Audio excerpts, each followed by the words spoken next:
well, and he's dropping some of the biggest numbers. 10 spree ended ace. Too easy for Mr. Abizi. Oh, down to 64. Trying to go back. Pistol hits. Troz has found 2 in the middle of the map with the Renet. He's going to find the 3rd as well. Troz are lighting up the kill feed. 3-0 over Toronto Ultra. We are in for one hell of a season.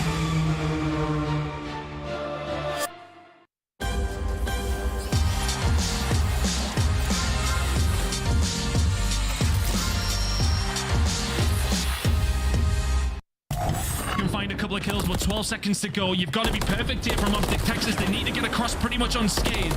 Into the point we go. There's still potential here from Optic.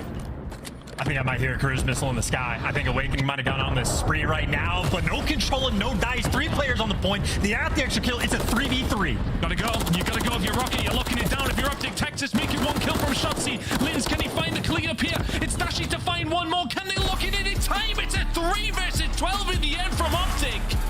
Round number 5 goes their way. Head in your hands moment for Rocker.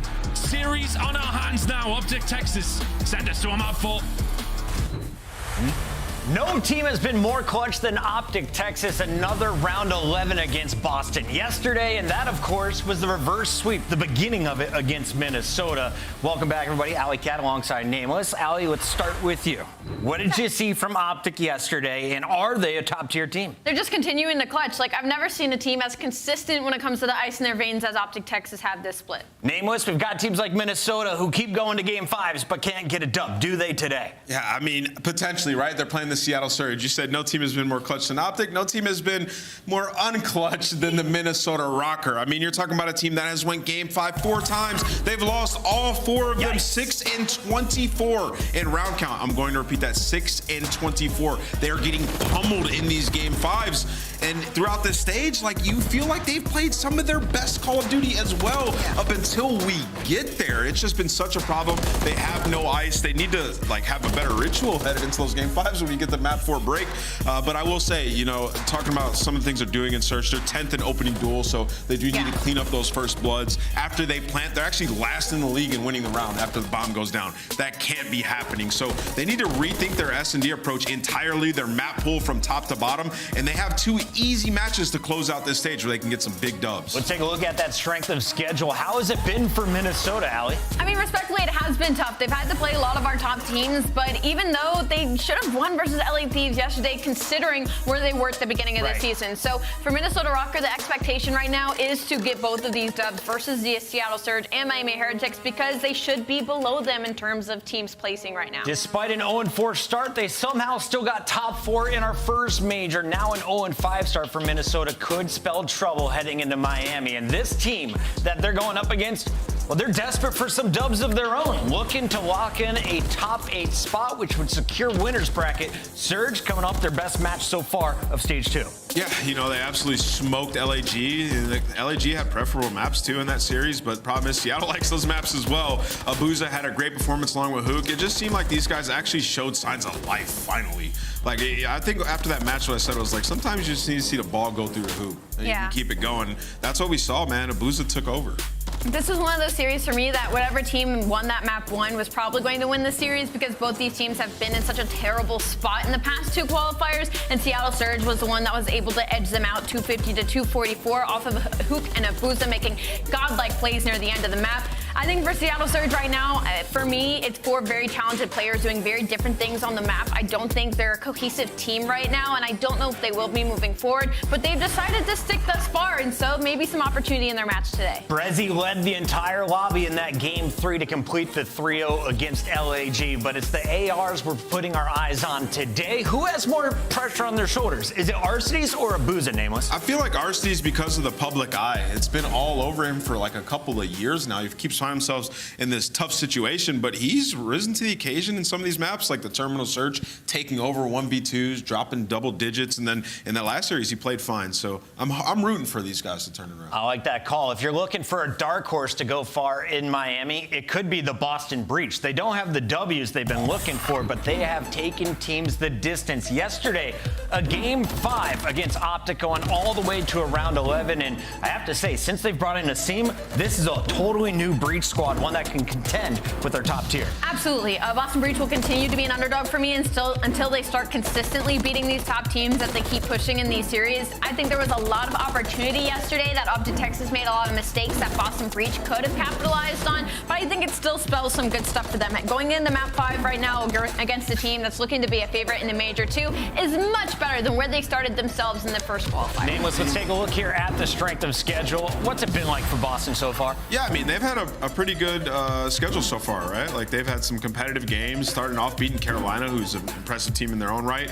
They have had to play New York, they've had to play Optic, but they got some big wins as well. They just need to win one of these last two. Seeing as they've won 2 maps in a lot of these series, like, I think they can make it in at 3 and 4, Chris. So there's massive opportunity. If they win today, then they're looking great. Absolutely. You could lock in a top 5 seed going in with 4 wins. And right now, well, things are looking like 4 wins straight potentially here for Atlanta FaZe. They've won 9 straight games after dropping that series in a Game 5 to NYSL. That was a very big if out of Ant, simply because they're going up against Atlanta FaZe that looks quite literally unbeatable right now. Maybe back in qualifier 1 there was some weaknesses we could point out. Even I thought maybe their search and destroy has fallen a little bit short in this split, but they proved us completely wrong in this series against LA Thieves, especially because that was a team looking better in search and destroy. Atlanta FaZe slammed the door right in their face of any hope of maybe taking a top team to a game number 5, and 3-0 smoke show them yesterday. Yeah, they're looking like the best team on Rio, so that definitely helps their map pool. Jaza's playing way better Call of Duty than he did throughout stage 1. You heard Sim talking about the extra focus that they put into search and destroy, and if your name's not New York and Toronto, they're beating you in S&D 15-1 against all the other teams, so they look strong everywhere. They're also the best control team in the game. Like, FaZe is terrifying. Top 3 in every category. First in control, as Nameless just mentioned. Where do you want to play them? Where do you have a better chance? Hardpoint or S&D right now, as they're the number 2 team overall? You do not have a chance. You just don't. I mean, unless you're Toronto and New York, and I'm neither of those teams. So me personally, I'm not standing a chance. But I think maybe in the hardpoint, you can catch them slipping on their fundamentals sometimes. But their search and destroy and control, disgusting. You're going to need some wicked strong games out of Boston today if you're pulling off the upset. In New York, well, they're another team looking to avoid an upset with a perfect 5-0 record. The only squad to take down Atlanta so far in stage 2. Kismet has been declared the best S&D player in the game. What is working in New York? Everything. Yeah. These guys are unreal, man. To me, they're my best team in the game right now. They've been the most impressive for me throughout this stage, and it's just reminiscent to last year. It's like when you are that good at S&D and you have the type of players that they have and the teamwork, you're going to win respawns. And it translates so well to LAN. Throughout the entire season, they've been the best at rotations, and they just started getting more points out of their holds. And hardpoint, it's leading to hardpoint wins 5-2 throughout this split. So for New York, I think they're the scariest team headed into this next one. And they have one of the most dangerous SMG duos we have right now in the league, if not the most dangerous. I mean, you're talking about Hydra and their respawns alone. I mean, in every category, but specifically in hardpoint, rocking a 1.3. And you have Kismet in search and destroy. He has simply been that guy, the best player in search and destroy right now, rocking a 1.34. He is getting the opening duels. They're number 1 overall in opening duel win rate when it comes to this split. There is not a weakness that you can point out for New York right now. We got to take a look at our standings as we have just 3 days remaining, or sorry, 5 days remaining in competition.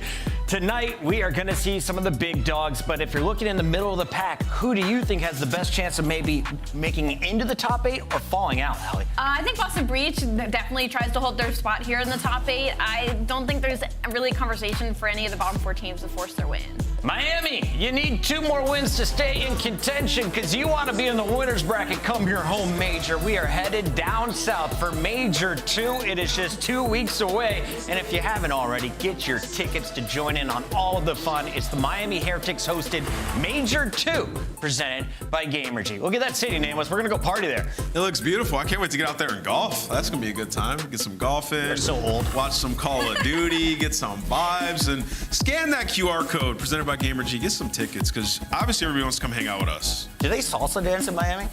You can salsa dance in Miami. Are we going to learn? I'm down. Local legends teach us what's going down. We got our schedule laid out in front of us for today and tomorrow. Let's take a look at your Saturday matches, as it should be fun seeing LAG taking on the Subliners. Your Monster Energy matchup, though, is the closest battle of the day, as Seattle Surge looking to take out Minnesota before going to another Game 5. Yeah, that one's going to be a banger. I think this is definitely going to be a test to Minnesota Rocker currently and where they stand with the rest of the teams in the league.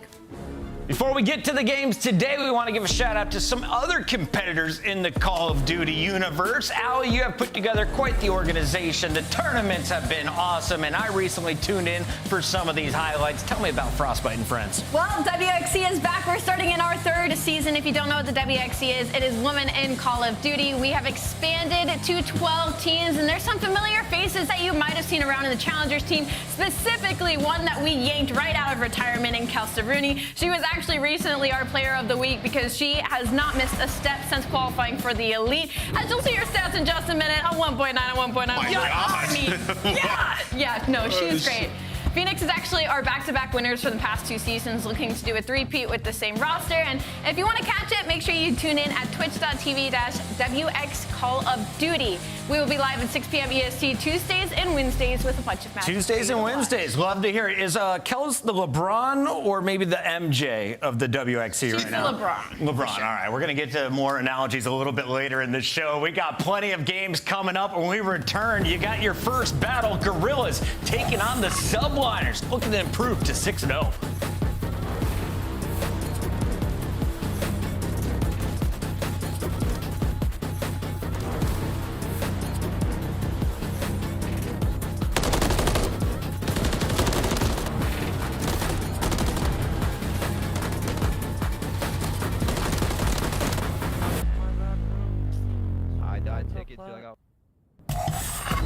Slice up your competition with the Executive Chef Operator, now available in-game in the Call of Duty store. Check out all of the awesome in-game rewards you can earn for free just by watching the Call of Duty League. What's on tap this weekend? An all-new lineup including a weapon blueprint, emblem, calling card stickers, and XP tokens. Just link your YouTube account now to start earning.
Welcome back, everybody. It's the first fight on Saturday night, and you're going to see the NYSL with a 5-0 record taking on a struggling LAG. Let's take a look at our maps and modes brought to you by Scuff Gaming. Looks like we're going to see Invasion for maps Hardpoint and Control. That's 1 and 3. Karachi comes into the mix, and do we get to a Rio Hardpoint today, Nameless? I hope so, and it'll be the first time New York plays it. They have played this perfect, trying to work on their map pool, and then also Invasion Control map that New York has been working on. Looks like they're testing some things. So I got New York 3-1 because I just want to see Rio. Allie, what are your chances of winning that Subliner championship ring? Probably 1 in a million. There's a lot of Subliners fans that are probably battling for that. Pretty crazy stuff. The reigning champs are giving away a ring. That's nysl.io. But let's take a look at our Scuff pick'ems for today. Nameless has been dominating the competition, but today I catch up. New York 3-0 the Surge, and the Surge 3-0 LAG. It's New York, easy win. I don't know if you catch up today because he's definitely going to go New York. I'm going to go with New York Subliners as well. Nameless, show me some purple. Yeah, New York. Fans, LAG, not today. Everybody's going with math as we send it over. It's Big Daddy Miles and his little son Chance. Oh, my bad, Chance. Wow. Whoa. Wow. Yeah, well, Chance absolutely roasted to start the day. I got nothing. New York Subliners, LAG. Chance LAG, bit of a downturn, and our Lord of the Champs rings, currently 5-0 so far. Perfect showing. And it's, yeah, the perfect video as well, by the way. That was like ungodly how good that was. I'm sorry, I'm just laughing in the back end here. Here we go, folks. Time for map number 1.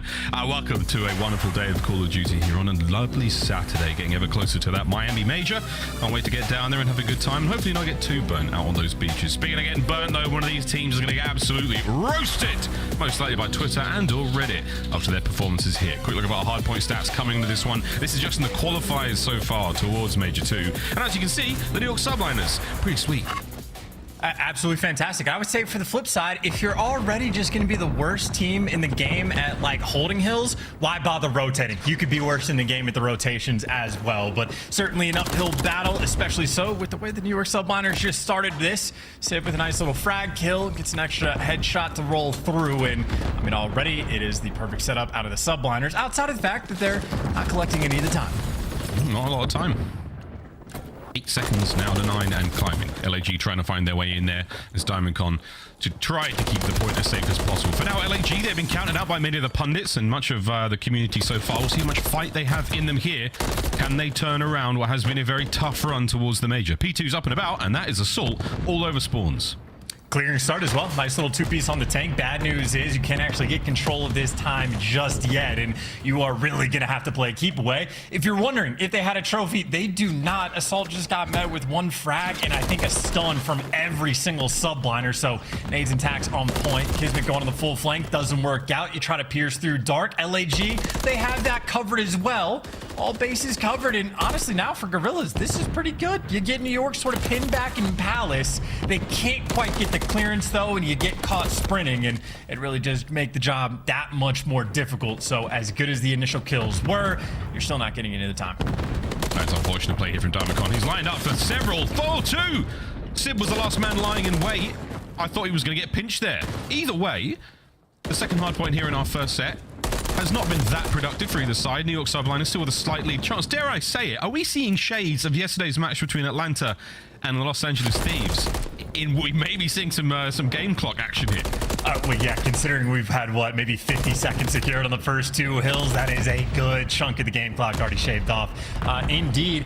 More good news for LAG, though. They have a whole 2-point lead, but now you have a rotation to, like, more of a true money hill. You got every single lane pushed out as well. Esriel not going to be a part of the fight just yet, but he's repositioning to watch the cross, so right now sort of the perfect setup for LAG that New York are perfectly breaking down. Fame needs to stay alive for his boys to get back in the mix. He's done his job, but you still got to get the trades on the flip side. Esriel gives you 1, but over towards time, big gunfight on the hill, and DiamondCon actually wins it. So LAG right now are on form, winning all the big gunfights, getting the right time. That is a hell of a moment.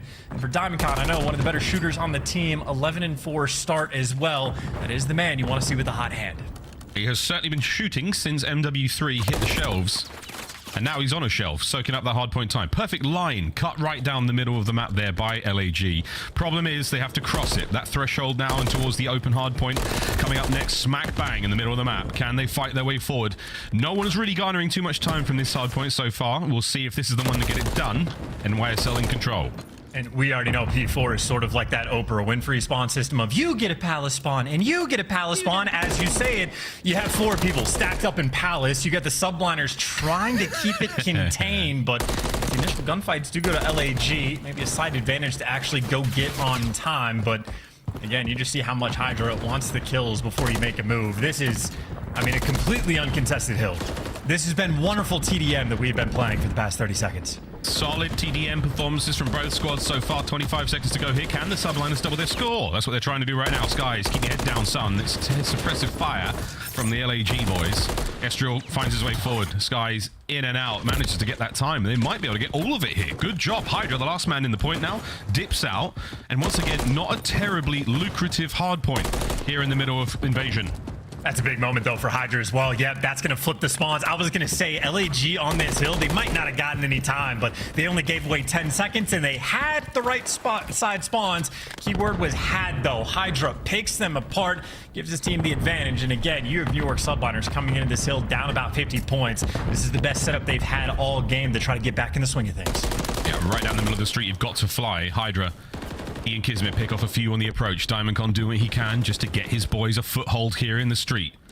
The fatal funnel of that long line of sight, such a dangerous place to be. But look at that, Assault has been airdropped in behind enemy lines to help get the break. It might be enough. It is. What the f? Yeah, the airdrop is on point. By the way, a split second after he spawned, a Subliner basically spawned in front of him. So there's no way you can even recognize that someone's behind you because you still had the backside spawns. I guess all's well that ends well, as you do have Subliner still collecting the majority of the time. I mean, Kismet with enough finesse at least to make sure Diamondcon does get traded out. But you go into the hill down about 50 seconds. You catch it up to about 14. So Subliners, we're looking for the big moment. Hydra delivers it to them. And we're close at least to a tied up game. But yeah, this has game clock written all over it. We have less than 2.5 minutes on the clock. Neither team has 100 points. Invasion's become very different in this recent split. Kismet doing what he can in the hard point now to take the lead back. It's been very dry for LAG for quite some time now, but they're doing what they can to keep the Subliners out of it. At least stay down, Kismet. Soak that time, and you might be looking at a lead change. He's dodging some of those nades as well. Everything from LAG not quite landing where they want it. You see it's just in front of the cover that he's using. So he comes out relatively unscathed, still just being that super soaker around the point. And for New York, a good bit of time to try to work the pinches. But it looks like Diamondcon has the A Street covered. Everybody else on LAG pushed up B Street as well. So LAG for the moment, taking it to them on this rotation. They're going to have that full setup. Full setup indeed. Well, LAG, let's see what they can do to find some of that sweet, sweet time and go for a quick listen in. Nice, I'm blocking. I'm blocking. I'm blocking. I hear you. Give me TV. I'm gonna pitch mid-tuck right now. I'm pitching mid-gut. I'm trying to get clip vending. I'm trying to get clip vending. TV. They're gonna play from vending, I think. Straight from hookah. For sure. Hookah, Paco, one bullet. Yo, That's absolutely. Okay, he went mid. I see you, broken me. Mid-tank, vending. Mid-cut got me. Kids going TV, mid-tank. Paco, we go. I'm trying to get out. One's gonna be mid-tank, Kismet. I need mid-tank. I'm nading it. Try and get on mid-tank right now. I sent blue dumpster. I think blue dumpster. Fire truck. Hit 3 times. I'm up. Keep on Mid-cut, weak Paco. He went to the mid-tank. Two mid-tank, two Dante. Backside new. Spawn again. Oh, good. It's one break again. I'm gonna try and get out left low key. That could be like mid-cut. I'm slow play right. He's on a mid-tank. I need to close blue down. Yeah, he's mid-tank. He just went B down. Take a week. I do. I'm trying. Yo, bottom broken. Fire car. Caesar back up. You win this. Oh shit, one's mid-tank at me. Paco's on me. Shot. Win 3 times. Nice. Wasn't that? It was fire car. It was Caesar. Gas tank. I'm trying to push up A-Search. I'm trying to push up A-Search with you. I'm next. I got under him. Give me a sec. Gotcha. One guy trying to get cafe right now. He's Manny. I got under him. I'm deep. Give me a sec. I'm ready to pinch. Yeah. The Gorillas trying to solve the problem that is this hardpoint hold there from the Subliners, and 1 minute 40 on the game clock. Keep an eye on that one, friends. Yeah, this is going to be insane as well. I mean, New York have at least built themselves a pretty sizable lead and don't quite get the cruise, but certainly it seems like a lead like this might like almost be insurmountable with how little time has been collected on almost any hill. So Subliners back-to-back hills really starting to run it up off the back of some incredibly unfortunate spawns that LAG are having to deal with. Now they're almost forced in a situation for P4 where like you need this time. It's a difficult hill to stay alive in. Maybe a nice spot for Assault to try to do the thing, and Fame's starting to get things going as well. Of course, got to read the palace spawns. It's 3 players in the left side of the map and only Kismet on the right, but obviously a 2-front war, not fun for LAG to have to deal with. Not at all, no. Have to now divert the resources from one side to the other, and Kismet continues to stay alive. I mean, this is unbelievably annoying gameplay. Wonderful shots on the Diamond Con as well. That's a 7 spree for Kismet. That's a moment too. If he doesn't get that first kill inside a cafe, everybody on LAG would have turned around and stared at Palace, and LAG maybe even could have flipped the spawns, worried about New. Now it is just that continuous Palace blender as well. I mean, right now, number 5 in the mini-map, yeah, he's just calling out to his teammates where they are. He's spawning directly behind them. And it's like the parallels of a foot race towards New York on the top side of the map. LAG sort of on the bottom. Fame, the only player from LAG actually near the time. You can see all these Subliner players swarming around him. And the fellow spot finally getting checked as well. Subliners doing the little things right. They get that early time. Holding it again. Oh, that's straight from Estriel there. Fancy footwork manages to keep the fight alive. Sky's now the last man up for his boys before the reinforcements get involved. Here we go. LAG, shoulder to shoulder on the inside of the hard point. Shoes on the other foot now. Can the Gorillas start getting the kicking going? Sib with a suppressive fire once again. Diamondcon taken care of there. It's Hydra Kismet with 2 in the feed. An open hard point. LAG have got to run for it. That's it. A lot of damage dealt. Not enough time gained. And 40 seconds on the game clock. And just a battle even to get towards this time, which you can't afford to contest. You just have to get Skies out of it immediately. So Estrel and Domcon, well, they do the work. They clear him out, looking for the final 15 seconds. But for Subliners, you win this game, I mean, one of 2 ways. Play keep away, play for the white time, or just continue to be a presence. Hydra being annoying. 35 seconds left on the game clock. And we haven't seen one of these maybe all year. Maybe a sub base early on, but Invasion is dancing with it. It might happen here. Here we go, boys. The Super Destroyer is about to leave orbit. Get in that hard point. LAG are in. A nice 3 down. They should have awareness of where these next players are coming from, but Kismet continues to be an issue. Nades are out. Big stun checks now. Forward, you flying on the hard point. Kismet with a contest. He has been an issue. Diamondcon answers back. You've still got time now working out for LAG. Oh, that was a huge win. Here we go. Subliners looking to close out. Yeah, and you got 2 players from LAG spawning out as well. 22 seconds left on the game clock. You can't contest. You can't leave white time. And I mean, if I'm New York, I would not be inside of this hill right now. I would be leaving. I would be going over towards New. And LAG, everybody else pinned in the back of their spawn. Diamondcon, the only player on board that can even think about making a play. He gets met with a frag grenade. And Subliners, again, just burn the game clock. There's 10 seconds left. You're going to win this game. Just do not set foot on New. That should be game. Eyes on Skies. Number 70 might be the man to get in there for now, but jump off. 6.8 in the game clock. LAG have got to find a way in. They're not going to get a single kill whatsoever. They have to run at the guns of the Subliners. And it's a cruise, because why not? Kill your teammate. Kill your teammate in the hill and end the game, please. He's not doing it. They get the time. Kismet keeping them back. The Subliners, they want the 250. I don't understand. Are they this locked in? Do they just not care? Is it an ego thing, or are they literally just so turned? It's such a weird situation. They're getting all the kills too. Like, they are blendering them in this moment. The kill feed has been absurd. And they're just defying all odds, yeah. No, it's a sign of dominance. The Subliners, they want to win it like this. They're not giving it to the game clock. They want the time. They really do. Kismet, go for it. They're absolutely frying. 0.9. Oh, the nade gets him off, and they wanted it bad. They get the win either way, and the Subliners with an outstanding display of dominance and control. They played the map. They played the Gorillas. They did not play themselves. They're playing like some weird meta game where they just get to have a little bit of extra fun. Yeah, they just, again, maybe just adding to the kills column, trying to go for stats or go for records or a little bit of fun. But I mean, quite literally, the moment that hill popped, they could have won the game an extra 60 seconds in advance. But it does not matter. That is just an extra show of dominance there from the Subliners. It really does seem like, Miles, a lot of these top teams are really just looking to send a message. That was it. That really was the message.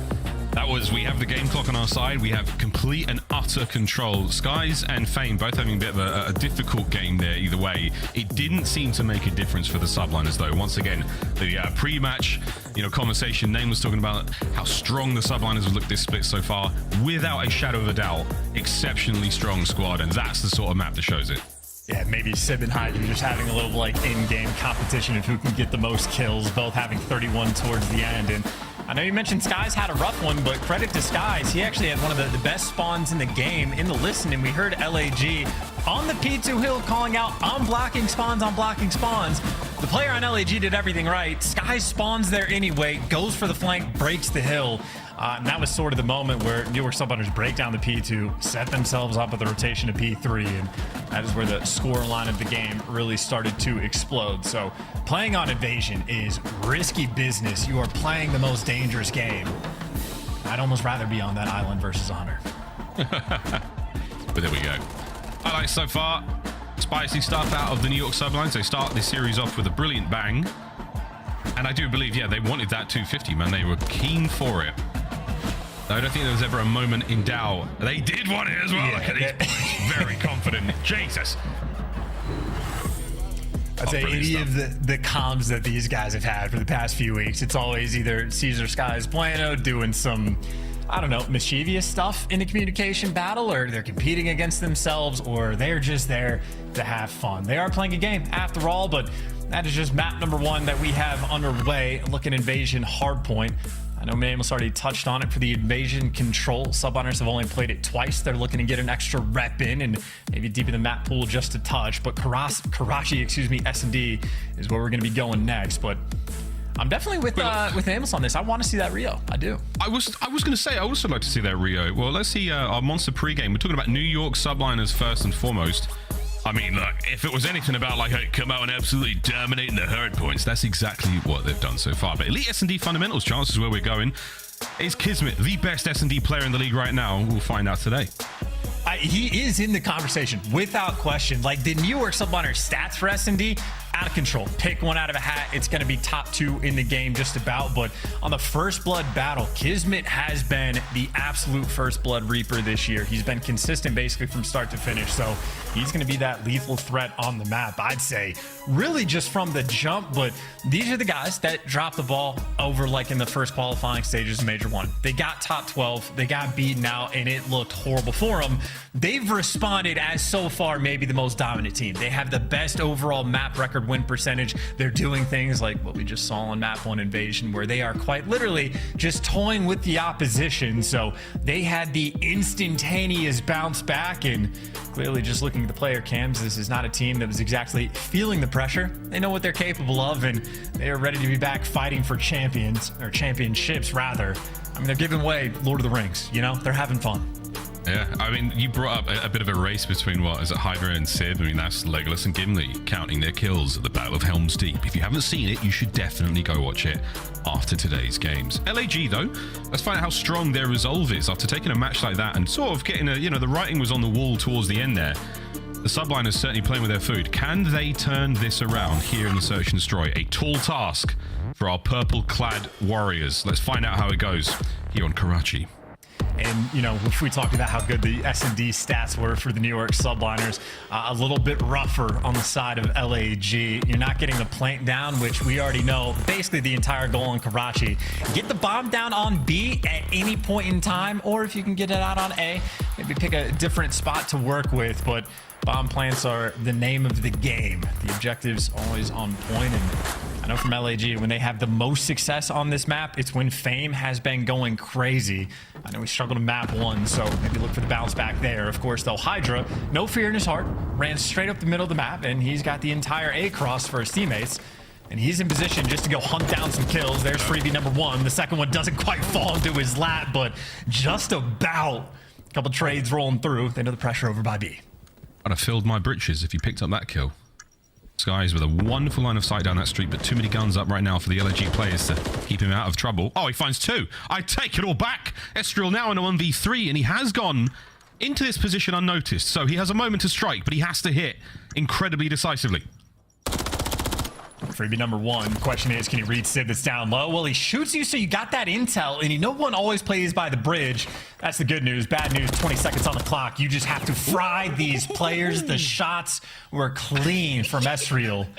Just a little bit better from Sib with the MCW, shutting it down in the final second. And he saw that reaction from Sib in the player cam. They're like, what does he think he's doing here? Esriel, a lot of damage in, but not necessarily enough for that kill. Subliners take the first round. Yeah, he's having fun. Talking aggressively in the player cams, but that is just shots on points from both players, but New York Subliners just pick them apart. Skies from top third, 2 pieces able to collect. Absolute nail in the coffin. Again, I know the tried and true from LAG. You leave Fame over towards the A site, maybe have everyone else work B, or maybe want to be aggressive on their first attacking round. Straight towards A they go. Kismet, maybe the lone defender, has a little bit of help from Skies. Fame bring his friends. Nice work out of Esriel. I think that was a straight out 1v1. I don't think any team fire played out there from Fame. Skies spotted out there. Wonderful play from Assault here. Just getting that information in the middle of the map. Problem, Hydra behind you. And Assault's not going to have any of the intel. The one guy they knew where he was, yeah, Skies gets the kill. This is going to be the dagger in the round. Unless LAG push past. This is an interesting moment. So, yeah, they feel a little bit of pressure. And that was the right time to make that weird play. Fame turns. Oh, and he turns again. That's heartbreaking. He made the right decision, but the patience from the young Frenchman nets the kill. 3v2. Esriel and Assault now in a little bit of trouble. They still have the bomb over towards A. Okay. Quick plant. Good luck. And that is the round. My God, the Subliners are playing them like a fiddle, Chance. Yeah, absolute perfect first blood.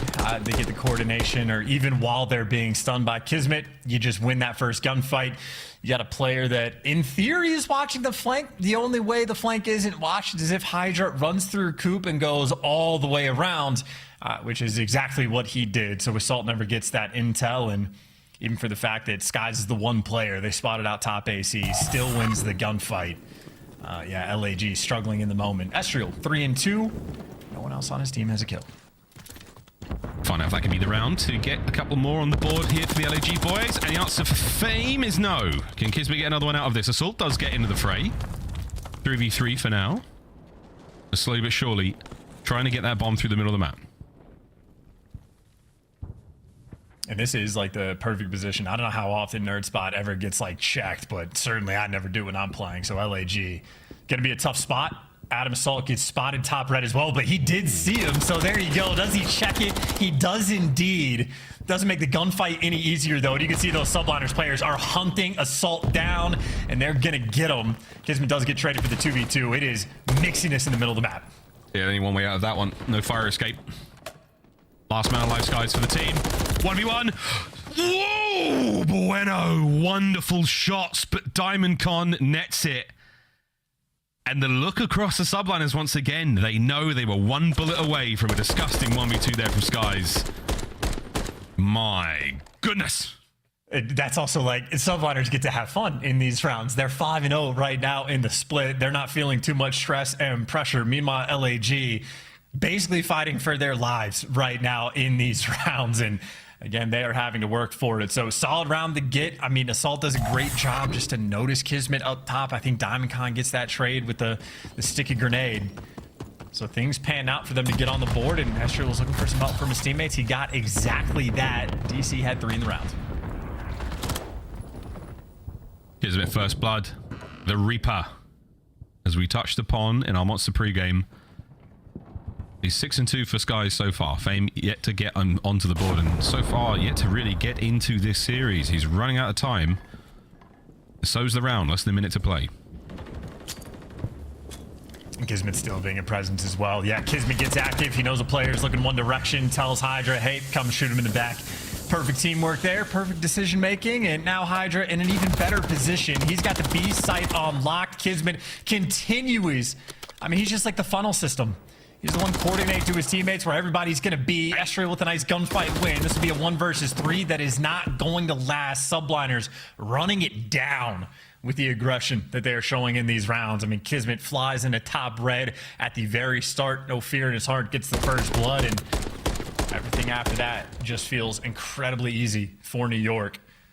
Again, playing at a pace that is not fun to deal with. No, that sort of final moment as well. Estriel with the lightning fast gunfight win. The pressure from the Subliners just prevents any kind of shenanigans. Hope sucked right out of the round there from LAG. It's the communications on point, the trust, and they are flowing right now brilliantly. 3-1. Subliners on attack. Hey, there you go. Nice first blood.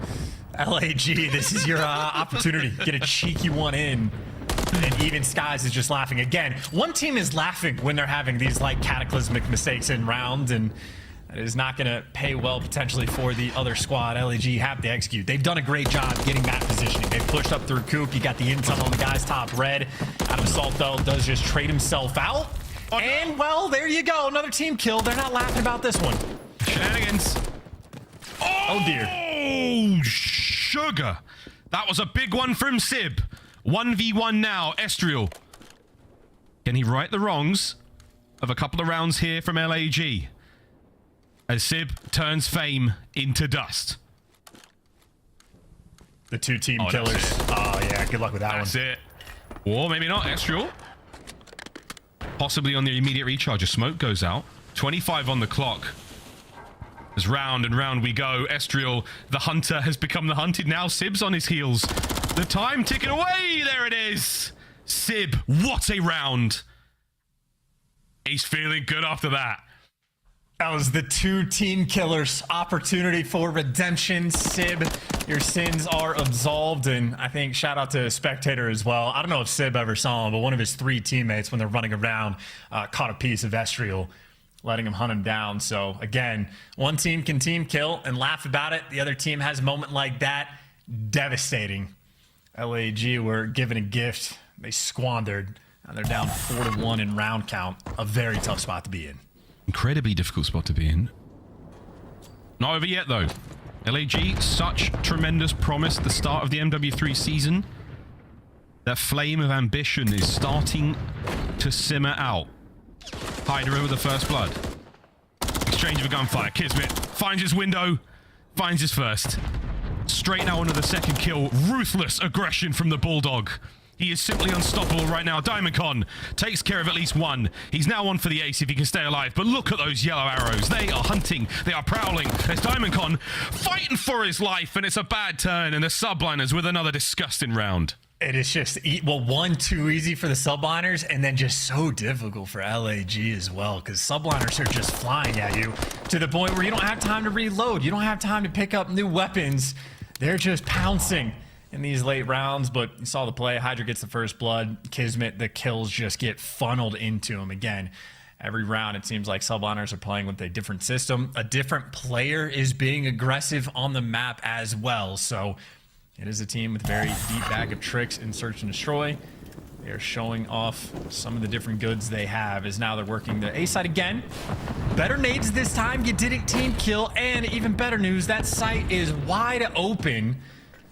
Best question maybe is where they're going to choose to plant. Assault, the only player that has hope of shutting this down, and Assault is dead. Yeah, it's a perfect play. Hydra in position. At least that's real. Able to get that trade. He keeps his team afloat here in the round. Bomb planted. Can LAG get the defuse? And Sib is positioning himself perfectly to handle these players. Will the timing be good? The gun is up. There's one. Can't get away with his life. Once again, Fame in a tough spot. Kismet. Toe-to-toe with Estriel. My God, what a battle it was. And it is done. DiamondCon to keep your boys in the map. It has to be a 1v2, and he has to get the defuse, and he's wasted a lot of time with these hop-ups. I mean, exercise is important, but this is not the right time, and he was getting team shot anyway. GG, go next. Not really close there on Karachi. Subliners quite literally in map 1, in map 2, doing whatever they want. Literally wherever they want. And that is an exceptionally confident display of play from the New York Subliners. LAG, the woes continue, and it has been a very tough series so far for them. One more chance to stay alive here.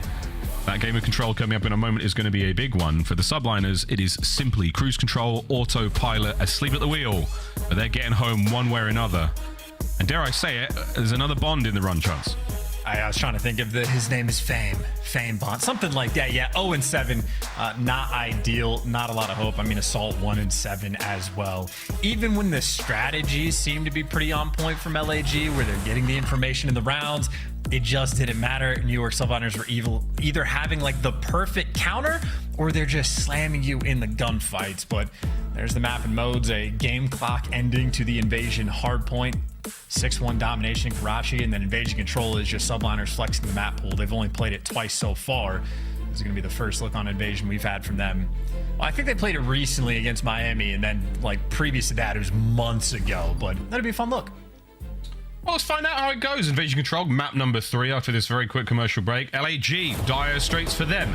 For the boys of the New York Subliners, though, looking to close the series out 3-0. Their dominance continues. Will it continue after the break? We'll find out. Don't go too far.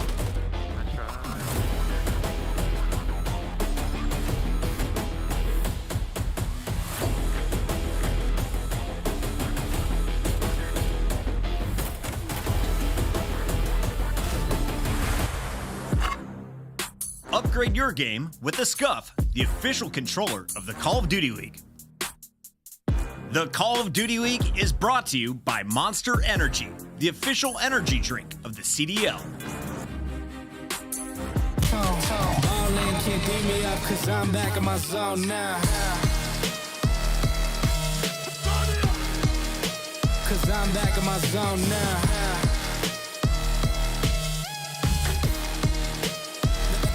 My zone now. Ballin' can't beat me up 'cause I'm back in my zone now.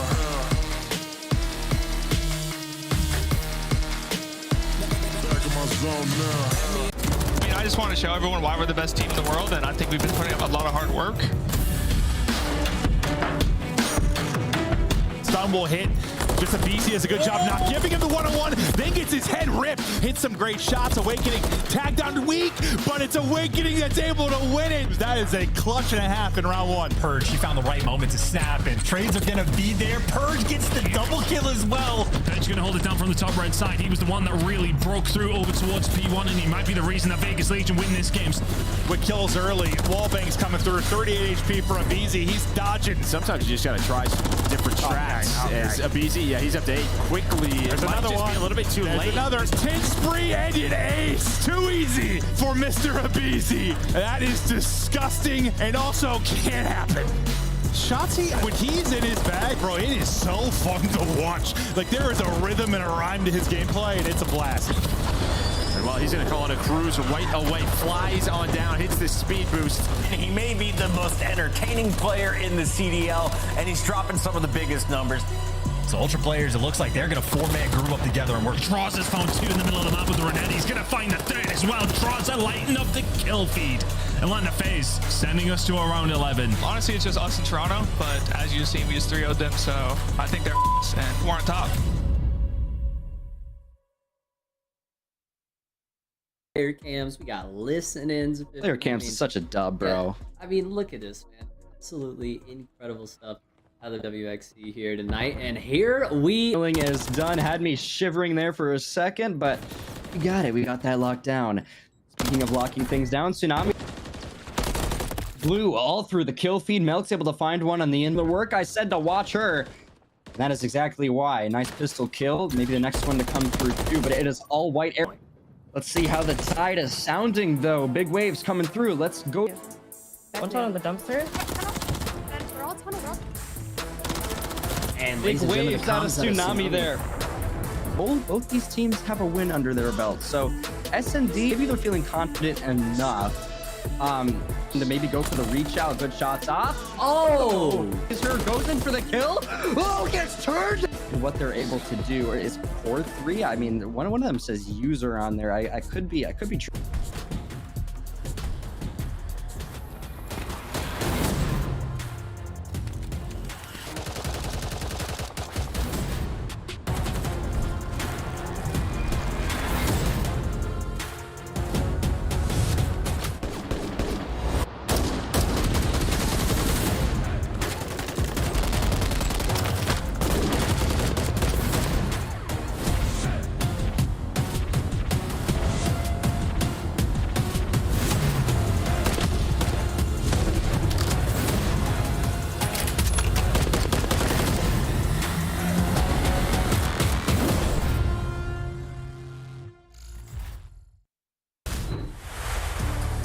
Ladies and gentlemen, welcome back to the Call of Duty League. Map number 3 is on its way, but before we get there, you want to come out to Major 2. You are going to be there. It's going to be a fantastic time. You're going to see your favorite teams. Get that QR code scanned on screen right now.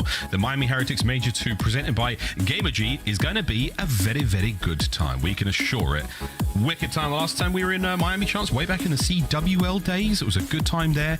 Excited to get back towards the East Coast where it's very, very warm, I would imagine. But here we go, folks. We're nearly ready to get into map number 3 of this series. LAG, very much up the creek, no paddle. New York Subliners, they are flying high.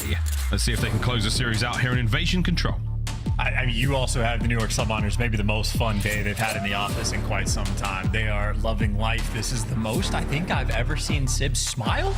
And it's all like condensed into like a 20-minute period. Ordinarily, he's just like the most stoic dude in the player cam. Sometimes player cam might just be frozen, but now he is vibing. He's feeling great. And again, it might not be the map that either of these teams have played a great deal.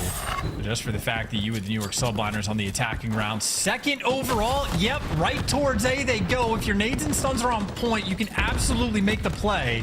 They don't have the clearance to get inside of the zone just yet, but they're knocking on the devil's door. LAG, though, solid job on defense thus far. Ezreal doing a great job of playing keep away, and Sib not going to live for too long. LAG absolutely stuffed that push. Slams up here. Skies gets a wicked two-piece. Hydra now going towards the very back line of the LAG players. I do believe they've caught wind of this at the very least. They might be able to deal with it. Assault will not. Hydra. Can he find any more in this play? Cut down by Fame. Good stuff. Over to the B zone we go, though, and that's a single segment. Down and out. Keeping the play alive. Big shots at range there as Kismet now pushes the front line forward. And this is perfect as well, right? I mean, Kismet in a corner. He's going to be able to try to pick off a couple different freebies.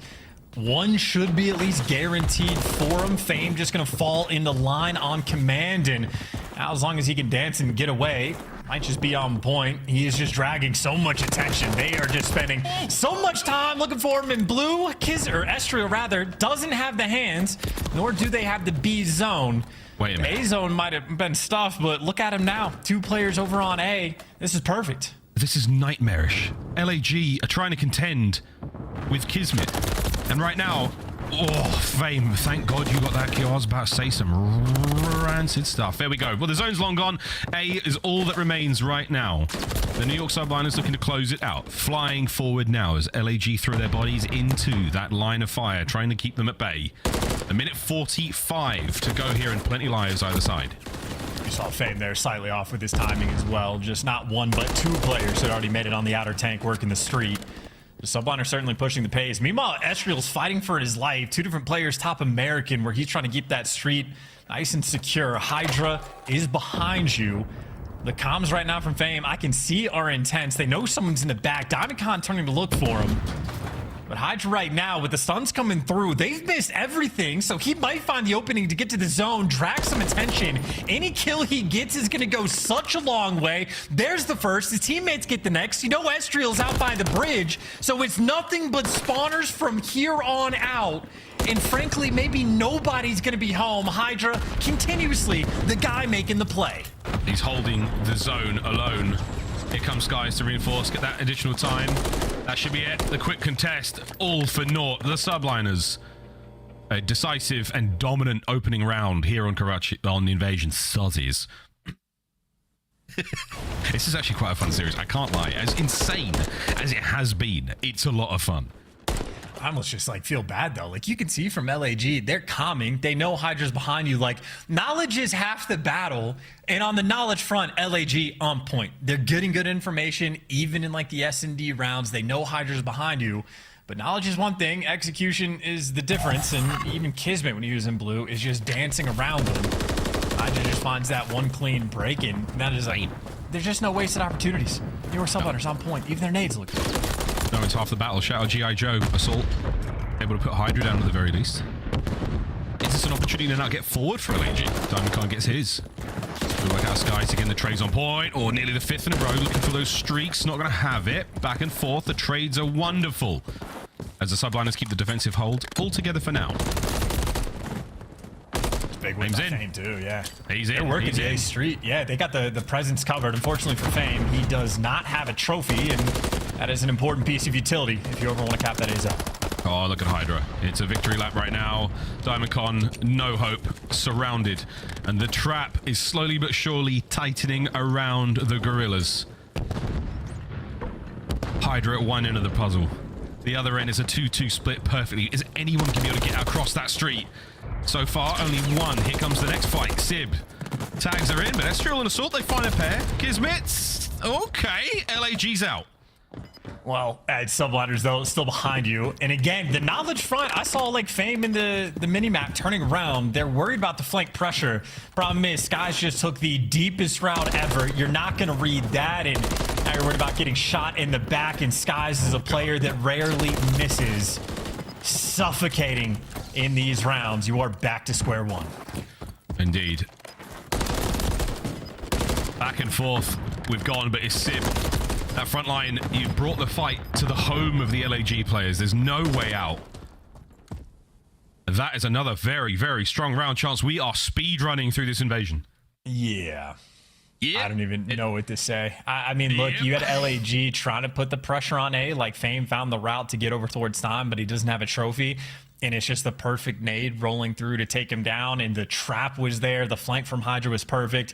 And then when they got the pressure on B, it's difficult to fight through B and actually make it to the zone when you got to rip players off the tank. LAG did exactly that. They won the difficult gunfights. And then maybe one single teammate comes through, and then Skies has a little bit more time on the flank. And yeah, it's New York Subliners. They're just playing perfect God. It's vicious COD, man. It's real vicious. Two players straight away on towards the B zone. A little bit of damage here on the defensive side. Estriel keeps the boys away.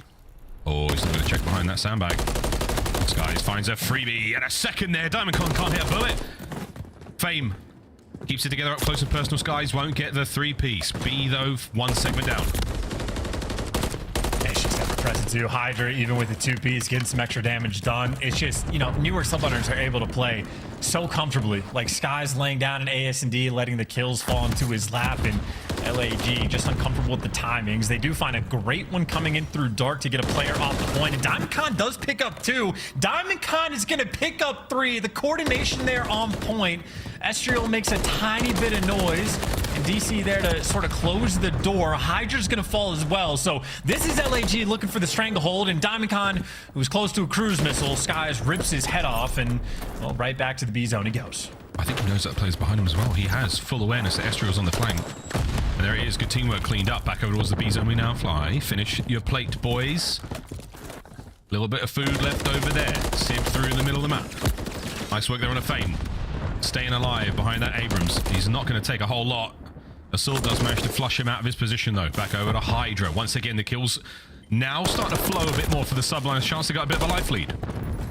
You can just see like how on point the Subliners are too, of like re-coordinating, grouping up, shutting down the cruise missile coming through, backing up to get the player out of construction. So Subliners on flow state. LAG finding it difficult to breathe. You're trying to hunt down a player, Kismet, who again is behind enemy lines, while his boys are there to back him up. Now you're coming off spawn and instantly into a gunfight. Fame and Kismet both ready. Fame comes out on top, but 2 players inside your rugs. New York are waiting for the kills to fall into their lap, and then they're going to jump all over this A zone. Well, this play's going to slow it down somewhat. Hydra, nice teamwork. A lot of damage dealt, though, sending the players from LAG to try to clean these kills up. It's Fame, the man to do it for now.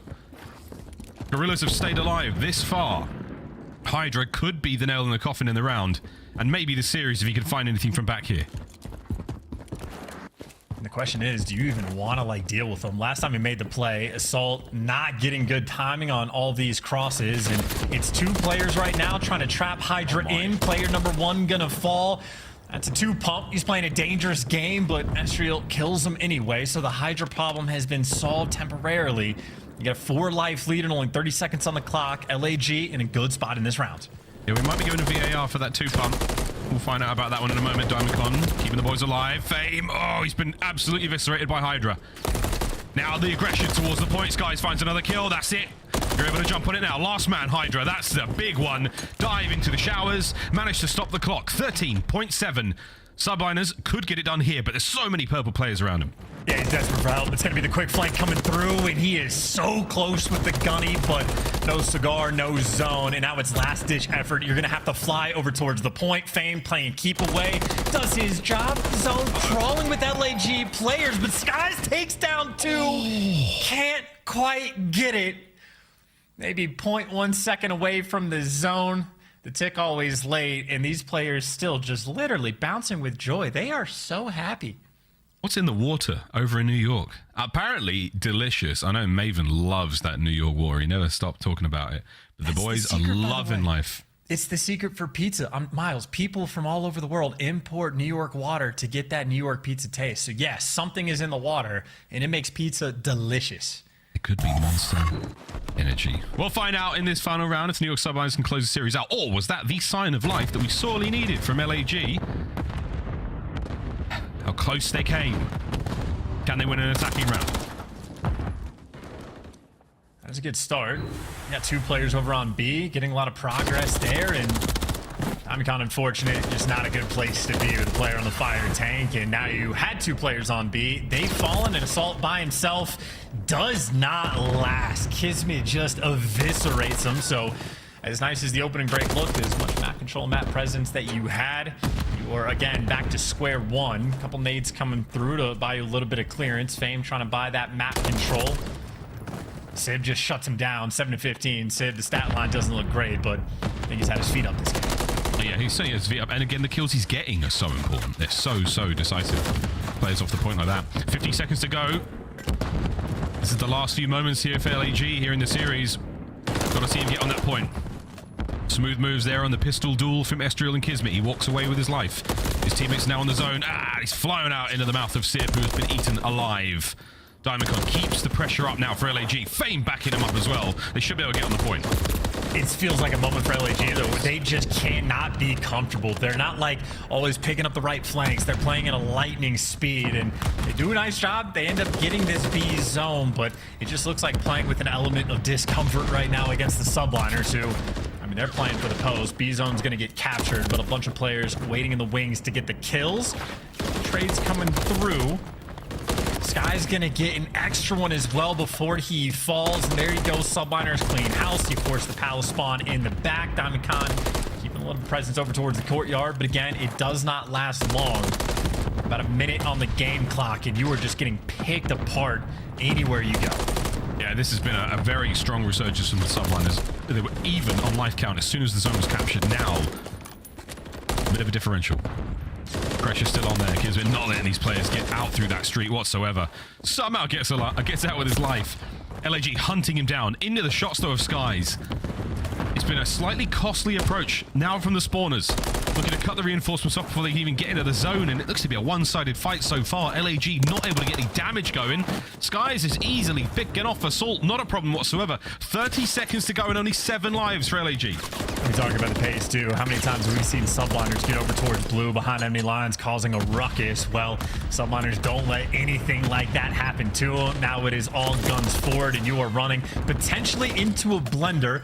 Hydra's gonna fall. Sip gets gunned as well, so Kismet, a big moment for him to deal with a couple players down the A street, but with time on his side, you just gotta watch the cross. And honestly, no respawns remaining. Adam Assault gets traded out, and that is gonna be a 3-0 victory. New York Subliners. Puppy dog energy reigns supreme. It was a deft blow in that 3-0. Wildly frustrating series for LAG. They are now 0-5 in the run-up to Major II. The Subliners find their 6th win. And that is an absolute stinger for the Subliners, though. Mate, that dominance just continues from the start to finish of this series. They have looked like one of the best teams in the league. Without question. I mean, an 18-4 map count, I believe, now overall. Maybe a little bit of work against some of the top teams that have played in the qualifying stages, but anyone below the top 4, they've just been cruising on through. And I will say, the Invasion Control is an interesting map to see, because granted, they only went 1 for 2 on their offensive rounds, but the one win they had, it was perfect. It is Hydra gets behind enemy lines, you get that one first kill, and everybody executes on the play. It is not an easy thing to do, but They took advantage of the one opportunity that they had. So going into the major, again, for picking bands against this squad, they've looked pretty on point completely across the board. We still haven't even seen them play on a reel. We expect them to be dangerous, but we just don't know because we didn't get to the map 4. So yeah, Subliners are scary.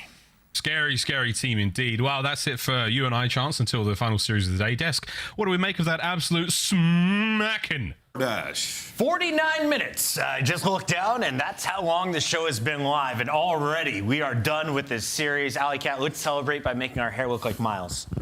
I don't know if mine can do that. No? No. Okay, let's try it later. Walk me through this series. So, hot 3-0 out of New York. Why are the Subliners currently the best team in the game? Because we're talking about our defending world champs. I mean, they are just, it was a team through and through. Their hardpoint has looked incredible. Number 1 in rotation so far this split. Top 2 when it comes to opening duels and converting them in search and destroy. Number 1 in attack on control and in search and destroy. So, it's kind of rough to find a weak spot for them currently, especially against a team like LAG that is 0-4, now 0-5 with one more match to finish out this split. I mean, there was just simply no life. It was just the continuation of LAG having one player doing really well on a map and everybody else negative. So. I mean, I agree, Allie. You talk about the stats, they're top 2 in everything, and they're improving as well, adding maps to their pool. You talk about their control, which people would say would be their weakest mode on the season so far. Well, they're good at the other 2 maps. They've been working on Invasion. They now played it in back-to-back series, and they're winning offensive rounds, which bodes well. And now you don't know what maps you even want to play against New York. They've beaten everybody. So for New York, you're getting a different player each map taking over as well. The individual players there on a team level, you just feel like they're bound to win an event in the future. I feel like New York right now, the most impressive throughout the stage. Skies was popping off as well. We always highlight what Hydra is doing. He's always leading the team in terms of kills, but Sky's taking a minimum amount of damage with a maximum amount of output. Let's take a look at his scuff play of the game this time around. It comes from his search and destroy prowess here, Allie. He showed us he's still got that gunny. Yes, and it's just the fact that Skies is able to be on both ends of the spectrum. He can have a slow map 1 and then turn around and have an incredible map number 2. This Karachi was just disgusting. 6-1. New York Subliners, they were just ready for literally every single look LAG gave them. They were in full control of the map. Whether it was over towards the B side or even when LAG tried to give a new look over on the A side, it was, again, just New York Subliners ready for everything they had to give them. And that's a map LAG play all the time. They have the most reps in the search and destroy on that Karachi map. So, obviously, if you're New York, you look at it, you're like, all right, we're going to square with them on it. They have a lot of reps. Let's see what we can throw, and they come to play. It's time for a Monster Winner Spotlight. It's not Skies, it's the other main AR. Sib, welcome to the show, my guy. You joined the world champions. You guys are currently a perfect 6-0, and your final match is against Optic in the very last qualifier now next Sunday. Are you guys finishing 7-0? We might. I've been thinking about Optic the last week, so I'm excited to play them. I know they're a good team, so they've been putting in the work as well. So. Ask, do you happen to know who wrote the sign behind you? You might have to give them some writing lessons. Me. Oh, you did. All right.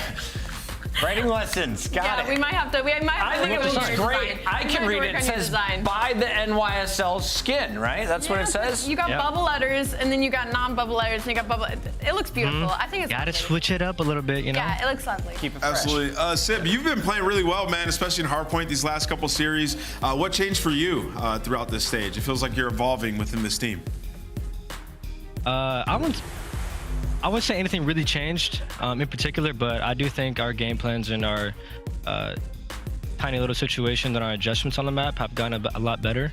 So I think that's the main reason for me just playing a lot better, because I'm just in better spots at the right time. My timings are a lot better and we're shifting at the right time. So I feel like that's just a big part in our gameplay as well. And obviously, before, if we don't shift or if we don't play the correct way in certain situations, obviously we're going to be punished, especially against good teams. So definitely shows. DeReal always with his green. Can we talk a little bit about your coaches, Sib? Because you were part of the Surge roster last year that had their ups and downs. What is that like comparing last year to this current coaching situation?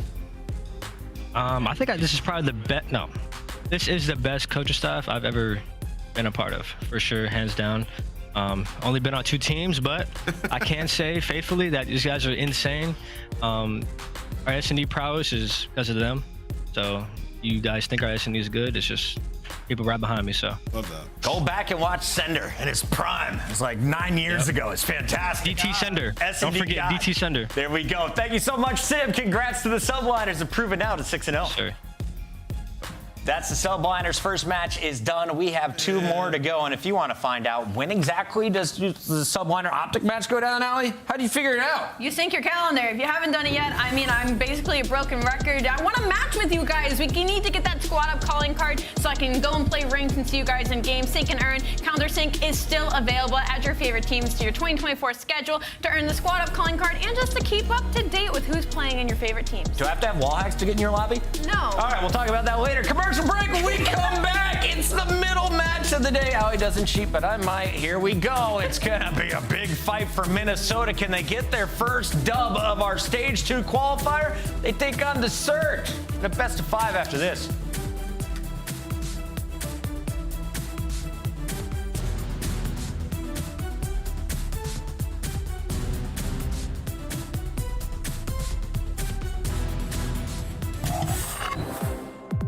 Upgrade your game with the SCUF, the official controller of the Call of Duty League.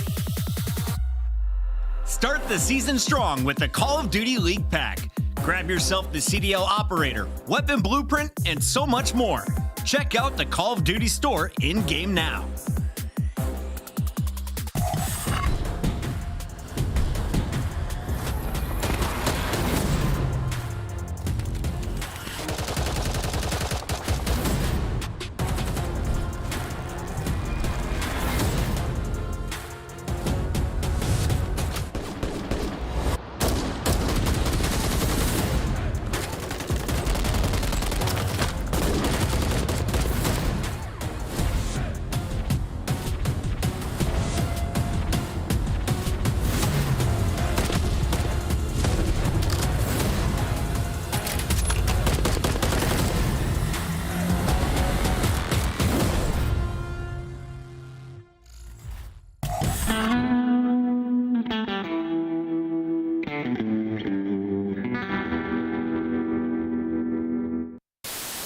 With 25 seconds left. Now there could be a timing here if they rotate off of this. They might, but RC's just watching the cross. Wow! The headshot, RC's absolutely deleted. Now the shoulder in the spot. Yeah, they spotted him. He spotted him. Oh my God! Fancy again! Let him know! Congratulations, Alley Cat, Forbes 30 Under 30 award winner. Do you think you could beat Kenny in a dance-off? Yeah. Oh, he's lying. Wait, did I? Really? Yeah. In my head, I'm thinking he's unstable on his feet. He's lying. No, this is broken because I'm dead ass not lying. I could smoke him. I'm just thinking about his front door porch where he was like trying to control his legs and he crippled on the floor. That's like the first thing I got. Damn, I'm lying on that? That's bullshit. What? I mean, I smoke him. Where is he? Hello everybody, welcome to this week's show. This weekend we saw the top Call of Duty teams compete at the U.S. Championship held at Full Sail University. In a surprising turn of events, Strictly Business, the 9 seed, came out of nowhere to dominate the bracket, defeating 9-time champions Complexity twice to secure the #1 seed at the Call of Duty World Championship.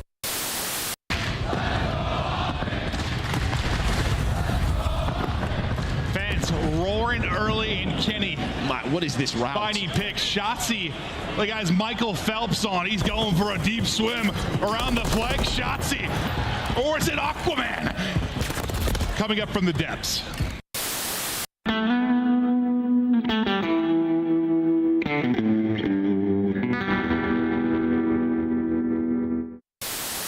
Just that, an early kill goes his way. Shotzzy with a very, very fast flank one. Whoa! What the hell was that snap?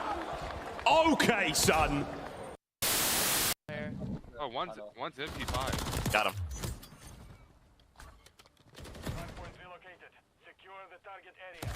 One's back garage, one back to garage, two to garage, two to garage, two to garage, dead. Last guy's on point. One shot time. Got him.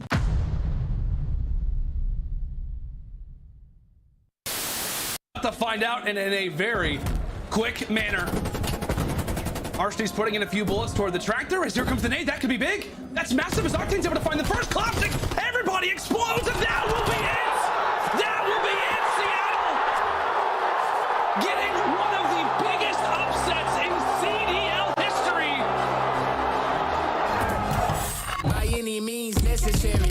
Everything I'm doing is legendary. Step in my office cause I'm a boss, not a secretary. Second to none, I am primary, not secondary. Yeah, this is a rude awakening. Still got it on lock, you ain't getting the combination. About to shock the whole world, I am ready. There's the play from Liz to the back line, from the hip. Get some both. I'm just getting started. Time to turn it up. Going off in 5, 4, 3, 2, 1. Pinch, the pinch, mid-8. All three of them gone. Rocker, he's able to find another gunfight. Does he get the second hit? He does. I'm coming with it, you feel it, I make it boom, boom.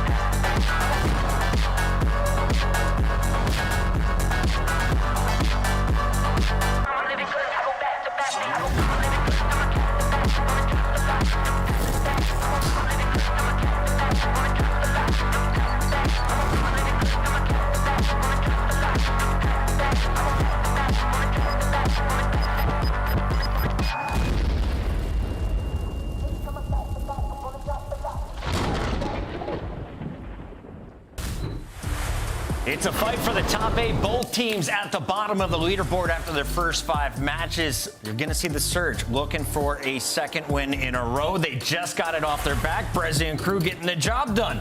Today they take on Minnesota, who has taken teams like Optic the distance. They had them against the ropes, but they can't finish the fight. Is it going to be different today? Absolutely. I think the biggest difference in these teams right now is Minnesota is a team that is battling to be in that top 6 conversation and possibly can be moving forward. They've taken a lot of these teams to Game 5s. Their past 5 series, 4 of them have been Game 5s. But for Seattle Surge, when it comes to their Monster Energy pregame, to even have a chance this series, I mean, they're great at the fundamentals, right? When it comes to hardpoint, it's just unfortunately their setups haven't been there and the slaying hasn't been there for this team. Outside of sometimes Abusa, the rest of the team sits under a 1.0. Yeah, I mean, I'm not really sure how we're calculating hold percentage, but these guys have been getting cooked in hardpoint. I mean, they're negative 73 differential. Like, the fundamentals, I don't think they've really been there. And their Swiss cheese and control. Respawn has not been great. You can see right here, they're bottom of the league in all 3 categories. For Seattle, it feels like they play way too individual on the map. I think the teamwork has been severely lacking. They've had a huge role change, and obviously trying to fill Illy's shoes of Brezzy has not worked out. So for Seattle Surge, it's about hitting the reset button from watching VOD, taking things from other teams, and trying to communicate more effectively in these matches. This could be the first real test for Seattle Surge, as their last opponent, LAG, folded in that first hardpoint, and Surge was able to take control. Going up against Minnesota, though, we know this team always starts off hot. What can we expect to see from the Rocker coming into this match? At least when it comes to that opening hardpoint, it'll be a similar situation of both these teams are 1-3 and 1-4 when it comes to those opening map 1s. So I think that first hardpoint's going to be extremely important when it comes to Minnesota Rocker. And of course, in Monster Energy pregame, they just haven't been clutch. Absolutely no ice in the veins,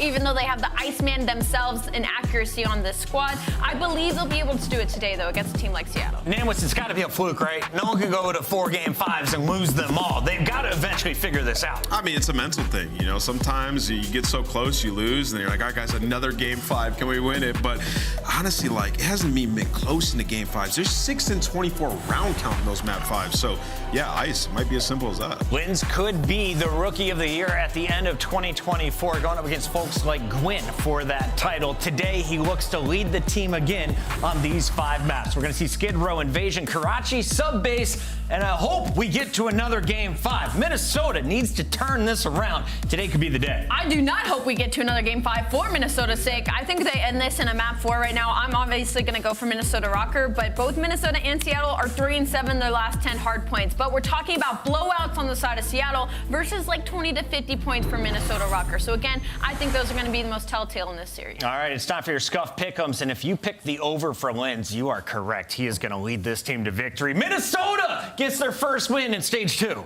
I love how you use your hands to do that every single time. Hit the button. I want to hit the button too. I'm going Minnesota Rocker. Bang. I would hope Minnesota win. I'm going Minnesota. Hit the button. Hit the button, man. Fans? Oh, man. Boom. All right, Minnesota across the board. Are we all wrong? It's time to find out as we send it over to the 6'7" giant and his buddy Joe. Maven, take it away. 6'7", I have grown 4 inches. 6'3", and just sexy. That's what they tell me. But no, Joe, we get ready to go here. Nobody tells you that. Stop it! Everybody does. Now that desk is roasting me, this is unbelievable. But listen, as much as like there's a lot of negatives to go around with these two teams right now, I mean, the fact that you're 0-5 if you're Minnesota, the fact that you have 1 win if you're Seattle, you look bad. If you're talking overall standings, they're in an okay spot because they're major performance. Yeah, I mean, this is the 5th and the 6th seed, right? Which is wild, the right? top 4 has been as dominant as it has been. It opens things up in the middle of the pack, and that's where these guys are at, right? You had the 4th place for Minnesota Rocker there, which sets them up, and then you finish top 6. So, yeah, you're not in a horrible spot. As bad as it has been, if you look at the overall standings, they are very much in the mix. Well, and the difference between these two teams right now, like if you're Rocker, you're 0-5. Your chance of getting a top 8 berth here in a winner's bracket, it's not happening. But for Seattle, you still have a shot. They do. They're 1-3. They have 3 matches left, and I think they're 3 matches that could be winnable, right? So we'll see what happens if they continue to improve coming off a victory and a nice start here, already controlling this P2 rotation set up on P1 as well. Yeah, and how often do we see on this particular map? You're likely going to come out to a big lead. You can get things rolling. But usually, you know, you'd like to get a little time at P1. If you're going to lose the P2, this has been perfect. Not a single point on the board for Rocker, but yeah, 1 kill. We've seen teams swing back into this. No, 100%. Yeah, no doubt about it. This is not over by any means. We're still on the first hill. But yeah, you had 1 kill. Now the second coming in from Awakening. So a very strong start for Seattle Surge. You got 2 players still alive on some sprees. Is Brezzy going to look for that 6 in a row, but he's hanging out on the hill. Yeah, I mean, that's what you're kind of trying to avoid with this, right? It's like, don't give up a lot of streaks. We know we might go in like a 90 to 100 point hole. We're going to have to rip it back. You're strong on the weak. They're strong on the weak side. You know it's going to be difficult, but you don't want to be this clean. Seattle have been perfect pretty much so far. We'll see if Abuza can get a streak as well. Him and Brezzy yet to die. 10-0 start. Yeah, Crew's in, so you have that to work with. This is perfect for Seattle Surge. Some pressure maybe coming now. 3 dead. Brezzy with a pistol. Okay, he's out of ammo. He's just trying to trade with the Renetti, able to hit some long distance shots. Buys enough time for Hoot to help him out. But he's 7-0, and he's going to go for another kill. He's going hunting out of the hill. There's number 8. The Renetti is hitting right now. Brezzy putting on a clinic. Found some ammo, too. A show here early, yeah. Now a little bit of ammo to help. Now this is where, if you're Rocker, you probably have got to make a bit of a statement. You need to have something happen here at P3, but all the mid-map control in the world is over to Seattle Surge. They talked about some of the hot starts you have for Rocker, how they come out swinging. Accuracy's 0-7. Everyone's basically doubled or triple negative. Now P3 is set up on looking perfect Seattle Surge. This is getting problematic quickly. Yeah, I mean, it's a 102-point lead. You have P3 control. Some nice kills come in, and now you're going to take your time if you're Rocker. And here we go. Break opportunity is in at this P3. Brezzy, heads up play, just going to back down, try to wait for his teammates. But he gets stunned up, so he has not regen health. And there's 5 in a row quickly for Linz, trying to bring his team back. Yeah, you had to get in. Hopefully get some time there. You can't just get basically nothing through the opening 3 hard points and really expect to get going. But now you get something. The other end of it, though, as we get ready for P4, Abuza has been able to take out 2. Linz does earn the streak. I think it was 6 in a row before he dropped. Accuracy's finally getting some kills. And Lamar, you know, yes, he's had games over the years where he gets put in the blender, but he's been pretty rock solid throughout this title, expected to pick it up. No, absolutely. He has been, fantastic. Very consistent for this Minnesota Rocker team. It just, at times, has to turn into victories. But here we go. He's going to try to work the back of this P4. Just wait for his teammates off a spawn as they get cut down with this MCW, but Abuza and RCs will deal with him. So Seattle Surge, they're just playing a different game right now, it feels like. Everyone is beaming, Rocker getting cut down.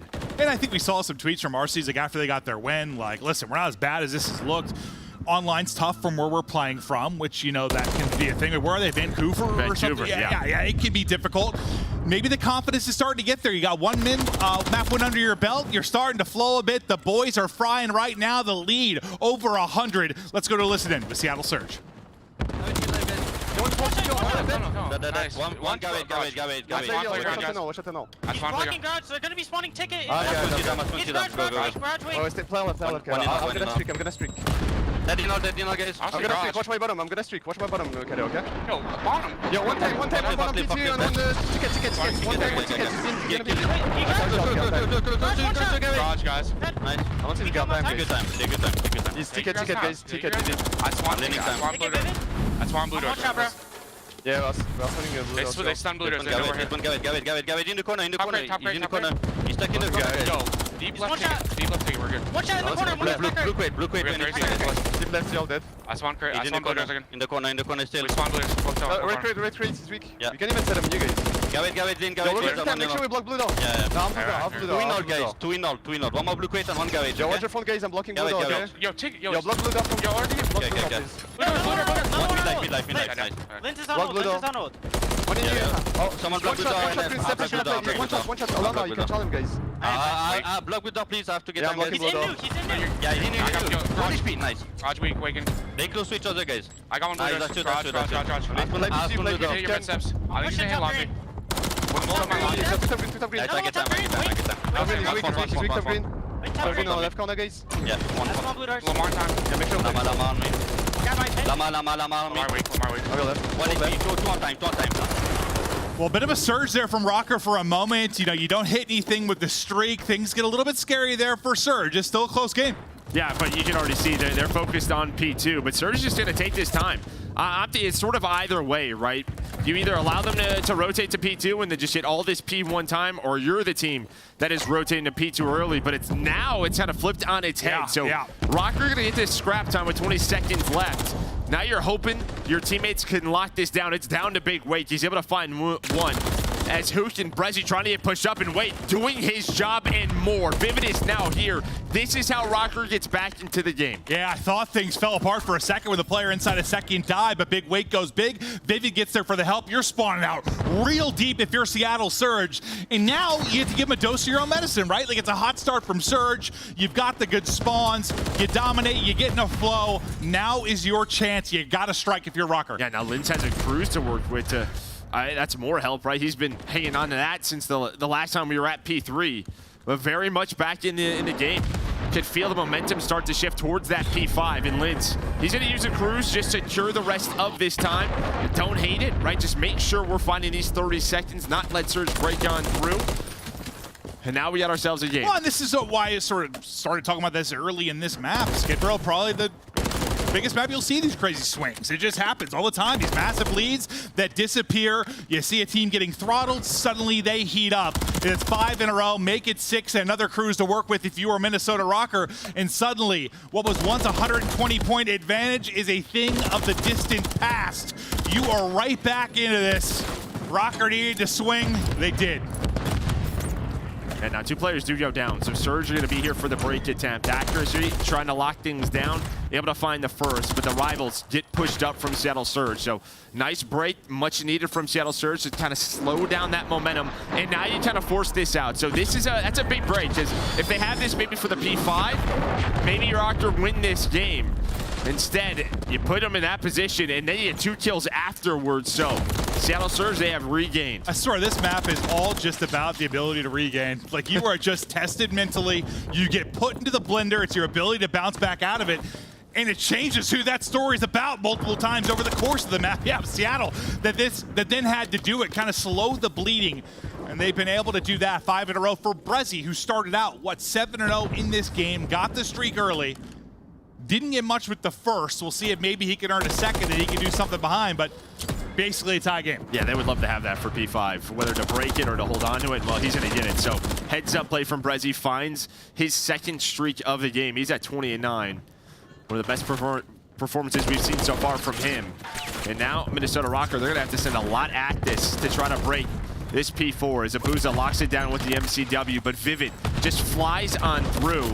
Hook was just worried about a little bit too much on the stairs. Then Awakening gets 4 in a row off spawn. So Big Wake with another multi-kill, which leads to the break. But with 29 seconds left, Surge are probably thinking, let's just rotate, set up here for P5. Yeah, Wake's had a couple big moments for sure. Just talking about the individual ability he's got. He now did a streak. That's 5 in a row, and yes, a chance for a streak now for him. But when we get ready to head over to P5, you see sitting over there early, that number 6 in Abuza. You want that one back. Not able to get it. Yeah, you'd love to have that. I mean, it would at least force Brezzy to have to use his cruise missile right away. Maybe to respond over towards his P5, but maybe they don't need the cruise to go down.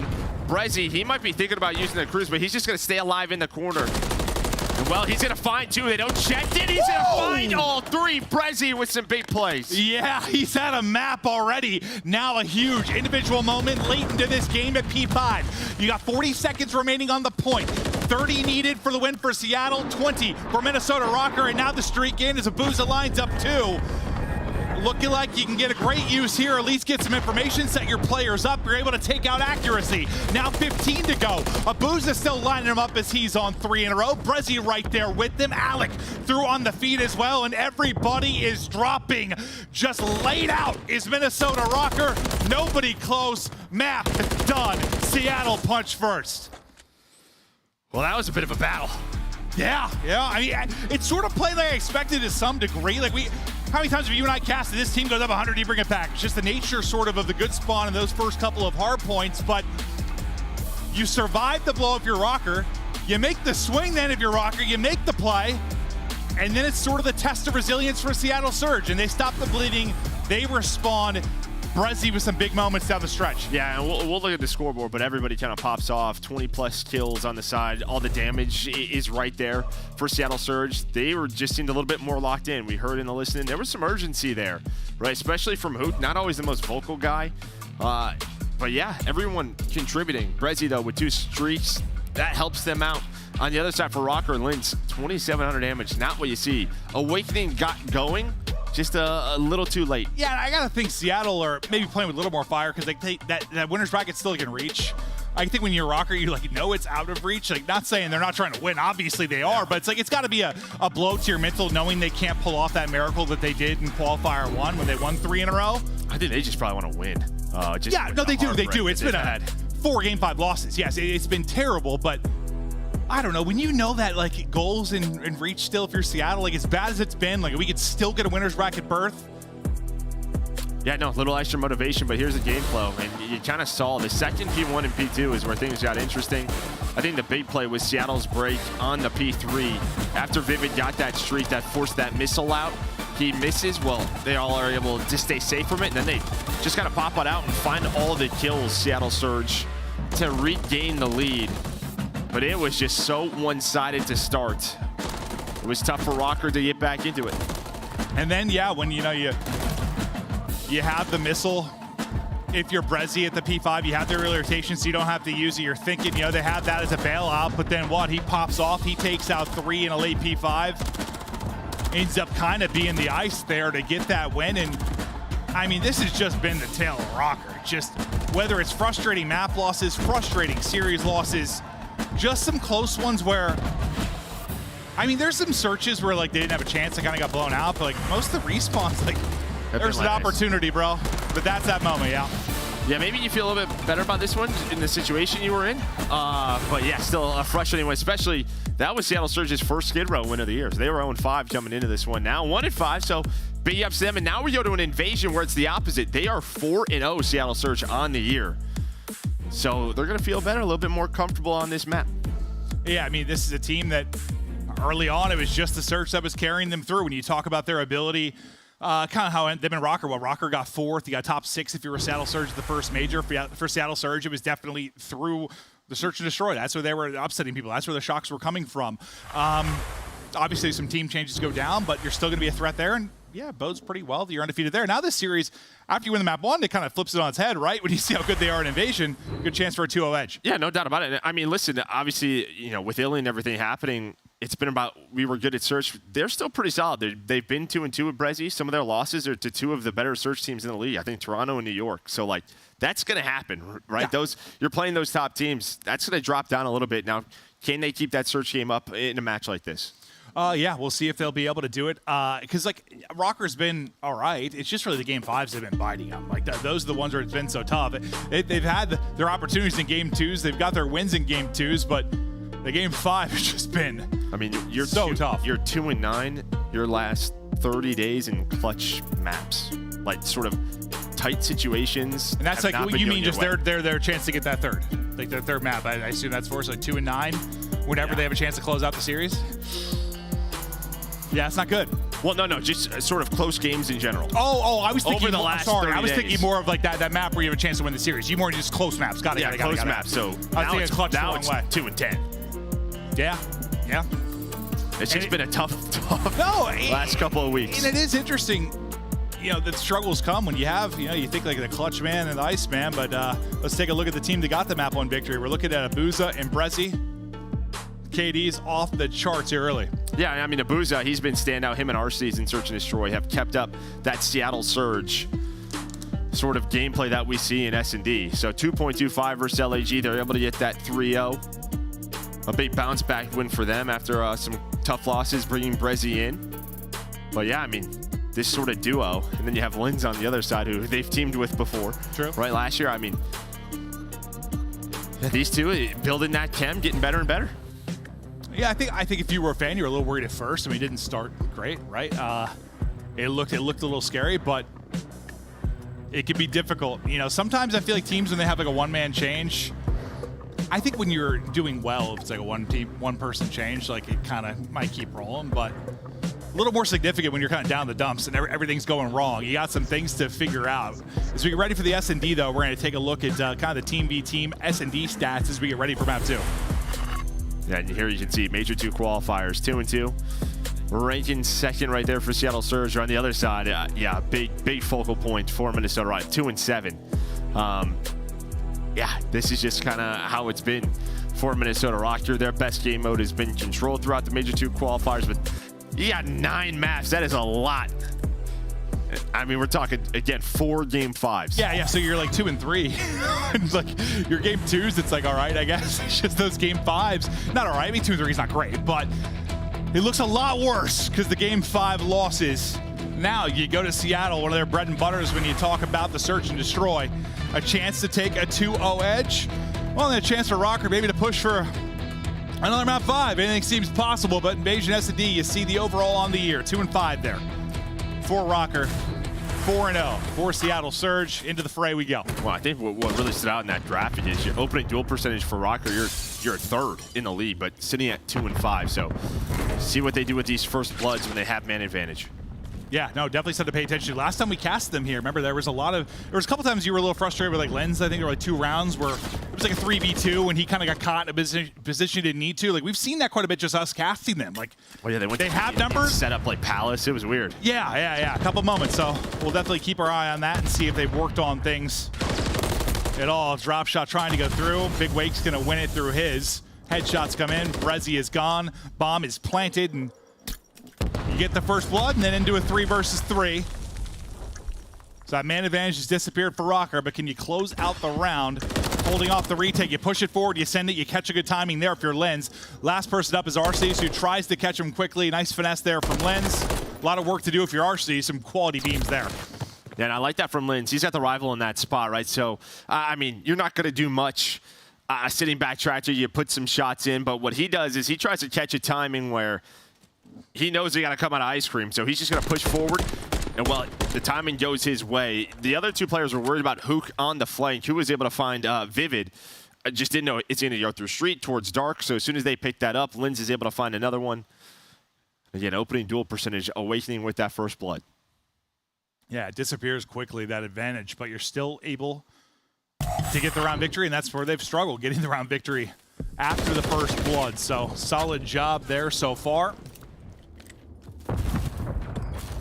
Now we'll see if Rocker can get it done on defense as well. The offensive push starting them out here for Seattle Surge. See if who can hit with the nade. So they have an idea. Vivid's here. Yeah. So both the nades, one goes high, one goes low. Vivid, though, still alive, regens. Well, he's just going to hope his teammates watch that cross, as that's accuracy, locking that down. So Surge, don't make a play off the nade hitting, but it looks like they're going to try to attack Awakening.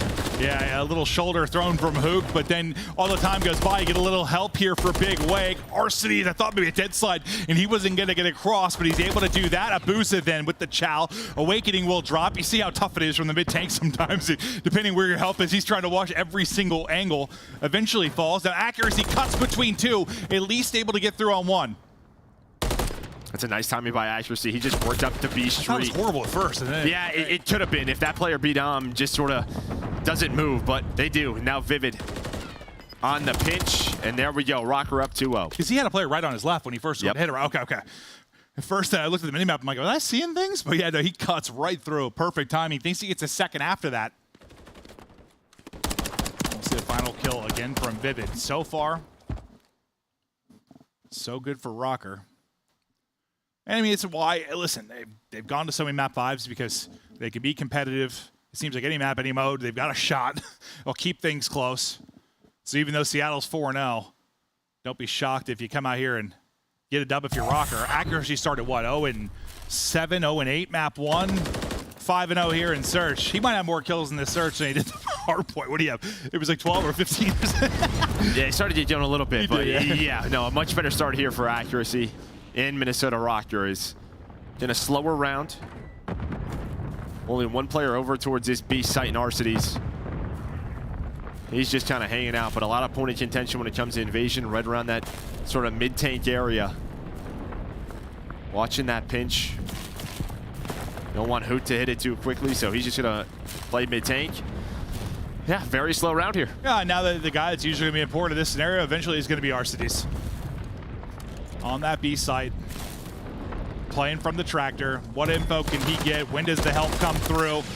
But all the fights start going down towards mid-map. You get a recoup bomb, and you're able to do that. And we'll see. Maybe they're actually end up playing this for A. You know, I thought, dude, Accuracy's position. Eventually, this is working B. But it looks like now off of that kill, this is definitely going back towards A. Awakening able to get Hook through on the cross. Accuracy still lurking, so he might catch Arcees on the rotation. And that's it. Okay, he's able to finish the kill finally. Abusa gets one, though. Bomb. Not planted. He hopped off it. Yeah, he hopped off of it. You only got 11 seconds to go. Abusa very weak, but he's going to regen. Nice shots on Accuracy. The bomb's being planted, though. Vivid trusts his teammate. Now looking over, but it hits the headshots. Beams Vivid. Abusa. Just enough damage to keep Accuracy kind of out of the equation so he can get the angle to get the kill off bomb. Now, 1v1. Abusa versus the Iceman. Well, that's going to slow things down. That's a nade. Yeah, that's a hell of a nade. Hits him down to 83. But Accuracy hasn't moved. He is not repositioned. He's locking this in. Now Abusa starting to work his way up, but Accuracy holds it, doesn't jump, doesn't mantle, wins the 1v1. Woo! 3-0 now for Rocker. I'm telling you, if I'm in that, I'm somehow climbing on top of this and dying. But Accuracy 7-0. Looking over his teammates, Abusa makes that one interesting. Dude, I still have grounded mantle on because Warzone sometimes it just lets you can move real fast or stuff. But while hopping MP, I'm like, I'm climbing on everything. I guess everything. Oh, that rock? Yeah, let's mantle it. Perfect. Nice, got pissed on. Accuracy, 7-0 now. Fantastic start. And 3-0 for Rocker as well. Just a very slow round here for both teams. Nobody really overextending. You do have a two-man setup inside a cafe from Linz and Awakening, but they're not going to give. They're going to give that up. So, first 30 seconds, not a lot happening. At least Hook has broken control, so maybe that tells Seattle Surge there's only one towards the B bomb site. That's going to be the call. But Awakening with another first blood. Far they've been capitalizing on those first bloods. You try to snap if you're Accuracy, but a tough fight versus that rival. So as Accuracy dies, kind of was talking about the importance of the position from Arcees in that last round. You lose your one guy on B. That should be bomb planted. Abusa stuck between two players. Can't take one down. And that bomb never goes down. I thought he was going to try to get the plant right after the kill on Accuracy, but they were still trying to clear stuff out, I guess. Never actually get it down. Yeah, I saw the smoke go down from Hoot, but he gets pushed forward. But really, the main focal point was Abusa had a 2-on-1, right? He was getting pushed, so I thought they were going to plant it, but it doesn't happen. It looked like maybe just Arcees was watching Dark, I don't know, was just worried about a push coming in, but doesn't happen. When he finally went for it, he took some shots, but that's after 15 seconds went by or something. Yeah, so maybe just trying to play for a kill. Instead, doesn't happen. Yeah, but the Rocker with a response right away. As soon as accuracy dies, B, they just go hunting on the flank. Yeah, it just feels like your only chance to win that round is to get the bomb planted. Like, it makes things at least a little bit easier. Accuracy, though. He finally dies, but you still get the round victory. Wake with the first blood. They capitalize again. So some of their woes in search and destroy. Swinging their way in this one so far. Heavy-handed towards A. Opening fight, it's Linz. Another first blood through. 4-1 for Linz. I mean, honestly, just to be ready for that. Hook just literally runs down the middle of the map, just trying to find the timing. Found the timing, but Linz able to snap, wins the gunfight. Now accuracy going for the jugular. I don't think Linz had first bullet. Let's put it that way. Yeah, Linz going for it, or sorry, accuracy going for it. Not able to find a kill, but gives them so much map control. And Vivid gets a kill on the back of that as well, and now bomb going down. Wake, he's 3-3, but he's had a couple of first bloods to go. And some big plays in that map 1, despite the fact it didn't end up leading to a victory. 3 in a row now for Linz. You have a 4v2. You've been perfect so far. Look at it, add the 5th in. Another one drops. Abuza last up, and he is ripped off the heady. Rocker cruising. Yeah, I mean, you've just had, no response. You try to switch it up there and get aggressive on defense. Hook gets caught. Nobody really there to help him. Then the cruise comes in. You get all the info. Linz hitting with the rival. But yeah, the first bloods. And anytime there's kind of been a 3 versus 3, Rocker have won it, even after the first blood. They've been moving quickly, especially on their defenses. Always ready to respond from what Seattle Surge is doing. Already one streak used in this. Linz, a kill off of 1. Not sure how much it's going to matter, though, as you're up 5-0 and now relying on a full sale of your Surge.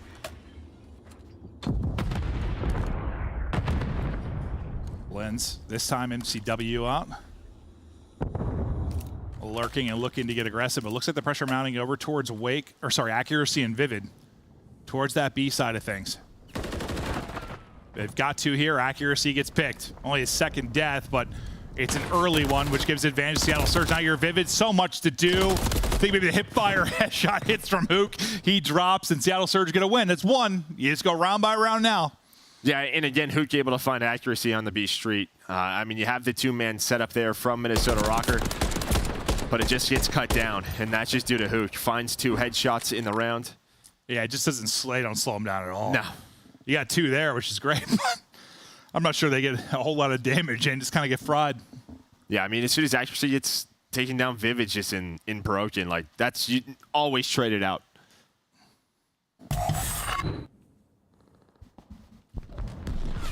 Can Surge rip off 6 straight? Seems impossible, improbable based on how good Rocker have been so far, but remember, Surge have yet to lose on this map. Maybe a miracle in the making. Map 1 was filled with a wild ebb and flow of who got going. Maybe they'll turn it on. A little bit different, usually Surge first respawn in that regard, but you never know. You never know. Why not just put it out into the world, Maeve, you know? Yeah. You should let it happen, but there we go. It starts with Hook. It's not over till the fat Maven sings. That's what they say. You got a great singing voice. Finally, first blood for Surge. Haven't had too many to work with. Back-to-back rounds. Maybe you can put another W on the board. Well, it's really Hook that's gotten going. He's just gotten loose. Yeah. I mean, sort of down 0-5. It's I'll just make plays happen. He's going to make plays. He's going to find 3 in the round. Hook the nuke starting to cook. Yeah, and like, I mean, listen, sometimes you get a little aggressive in a round. You get caught, like you lose that gunfight versus Lin. Some people maybe, I don't know, you pull the leash back a little bit, slow it down. Hook, nope. I'm still hitting it. Yeah. Still making plays. No one else is going to do it. I will. Sees open it up their attacking round, opens up their defensive round. Let's just see if he can keep it up. Well, it felt like, honestly, like a lot of those rounds early on were just very kind of standard, very slow. Like, I don't know, it seems like Hook his whole career just kind of wants to get the wheels going, make things messy. And he's been able to do that where they couldn't really disrupt anything Rocker was trying to do in the early rounds. Can you get another first blood? Can you get a streak maybe if you are Hook? Yeah, here you see the change-up accuracy, kind of playing the more default position on B, is going to have some help from Vivid looking over him. Just going to rotate back and forth, but Hook not going to find a first blood on the player on tank or broken. Now the nades are coming out, but there's a trophy set up. Good job, trophy. Smoke comes out, pressure now to accuracy. Holy, one He starts getting tagged through the smoke, but it's Vivid that's able to get the first blood. Accuracy able to stay alive. I felt like he was getting one way big time there for a moment, but now it's just on 2. It's Hook and Arcity. So you still have Hook in this one, and he's been making plays. Can he get that streak? Will it even matter? There it is. It might winning matter. the gunfights, bro. 6 in a row. Headshot again. Yeah, so the problem is when you call in this cruise, when you come out of this, there's not going to be a lot of time. Now, can accuracy stay alive? No, he's going to be able to back up to Lamar, run! No, he will not. But here we go, 12 seconds. And well, Vivid's going to spot one. Can he spot this second? RC's just right through dark, not going to happen. So Hook earns the streak. Big one-on-one versus Awakening, gets it to him, and here we go. 3 in a row for Surge. Honestly, I thought accuracy had time to like get ice cream. That's what I thought, but he pushed forward. Yeah, there was like a couple of seconds where he kind of cut that over to ice cream and just enough. Well, I think the comms were RC's was getting aggressive B tank, so he couldn't get away. True, yeah. By the time he tried, though, too late, and he gets dropped. Okay, it was 5-0, and now 5-3. And now, I mean, have you been in a spot like this? When do you start to sweat if you're Rocker? I'm sweating. You're sweating? Yeah. Back on attack. Well, and based on how their series have gone so far this stage, like you're sweating your ass off. Pit stain showing. Yeah, no, they're sweat a bit, but still going to take another first blood. A big effort, but Brezzy, as you said, first blood on to Vivid.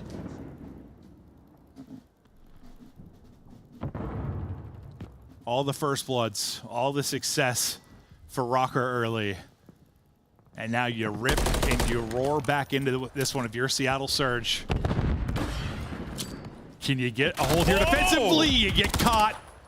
Lynn's able to get the kill. Now Hook, who's been vibing over these last couple rounds. Yeah, he's going to get isolated out. You have 3 players. Nobody's looking over Hook mid-tank. Abuza was not watching the angle. 3 players just fly on through.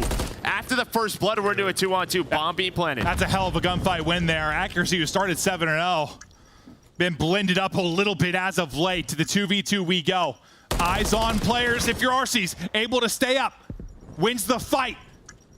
I love this because Awakening may not think that he's on the bomb, right? But RC's going to catch him as soon as he steps forward. It's a little bit scary as Hook and Brezzy get caught. But the ARs, who have been fantastic this qualifier for Surge, keep them alive. Honestly, both were like tough gunfight wins. Like, you think about the one with Abuza, you have the accuracy kind of heady. He got tagged up, but he's able to win it after they both kind of like take a breather and then start to chow again. Arcee's is holding there, but he almost gets zapped. Well, yeah, what I was thinking, the player, Awakening, Abuza could be on it, right? So sooner or later, he's got to check this. He has to move. Like, he doesn't have the luxury of laying there like Arcee's does. At least for, 7.5. 4 in a row now for Surge. Uh-oh. SpaghettiOs. I haven't had those in a while. Neither have I. Probably 20 years, but Lynn's things are probably maybe finding the opening. Finally a first blood. Yeah, just gets aggressive right through the front of DVD. Doesn't open any of the doors. They've not really attacked A much Seattle Surge, but not ready for Hook. But there is the quick trade. Thought it was back to a 3v3, but yeah, the quick trade in from Awakening. It's on Abuza and RC's again. They just clutched up in the 2 versus 3. Can they do it again? A little bit different though when you're on offense. Is bombs down that B street, and you've got a turret there in accuracy. Hits the nade. Oh, it connects. The stun connects as well. But Vivid, he's going to get the info. And there we go. Vivid puts a shot in. Awakening with the burst. And Awakening shuts down the round. Puts Rocker at 6. Yeah, you're smiling now, Vivid, but you were sweating, bro. Yeah, stretch it out. Yeah, you kind of gotta laugh that one off and have some smiles because it got a little nerve-wracking. You see, like Lynn's and Vivid had the definition like that nervous smile, like, woo! Maybe we got away with one there. No matter what, it's always going to be a tough match, I guess. Yeah. Oh, God. Up 5-0, 4 straight for Surge, but then you close it out if you are Rocker. A big first blood there for Lynn's. And finally, I don't know, you kind of Kind of slow Hook down. He just had that rampage. I mean, he's been one of the players over the years that when he hits his 5th gear, or whatever you want to call it, he is hard to stop. He had his moment in the middle of that game. Yeah, I mean, Brezzy had 425 damage, so not a lot happening there. You know, it's funny, when Brezzy got a kill, when he got that first blood, I almost like made a joke about it. That's the first time I've seen Brezzy's name. Like, I forgot he was like in this map too, because he didn't seem involved in any fight like we went to. Like when we were hopping around, like he wasn't in any of the fights. Yeah, it was a tough map. Yeah, 400 damages. He was chilling. Yeah, and who's had 2,500 with a rifle? Yeah. A rifle. That man was moving. But, hey, Rocker, they go up 5-0. It's a little hairy, but, hey, tie the series up at 1. Listen, a map win's a map win, but you really like that you're able, or really hope that you're able to win the series, just with the struggles that you've had if you're Rocker. But again, like the story for me is still a Surge team. With all their woes, with all the memes that you've had about this team, there still is the chance that you might get a winner's bracket berth, which 2 weeks ago seems insane. Like, Joe, if I asked you 2 weeks ago if Seattle Surge had any chance of winner's bracket, I tell you no, last week probably. Yeah, but they got one win. They got a chance for another here. We'll see if they can do it. Still sitting in the top 6 of the overall CDL standings. Map 3, up after the break, folks. Upgrade your game with the Scuff, the official controller of the Call of Duty League. Slice up your competition with the Executive Chef Operator, now available in-game in the Call of Duty store. The Call of Duty League is brought to you by Monster Energy, the official energy drink of the CDL.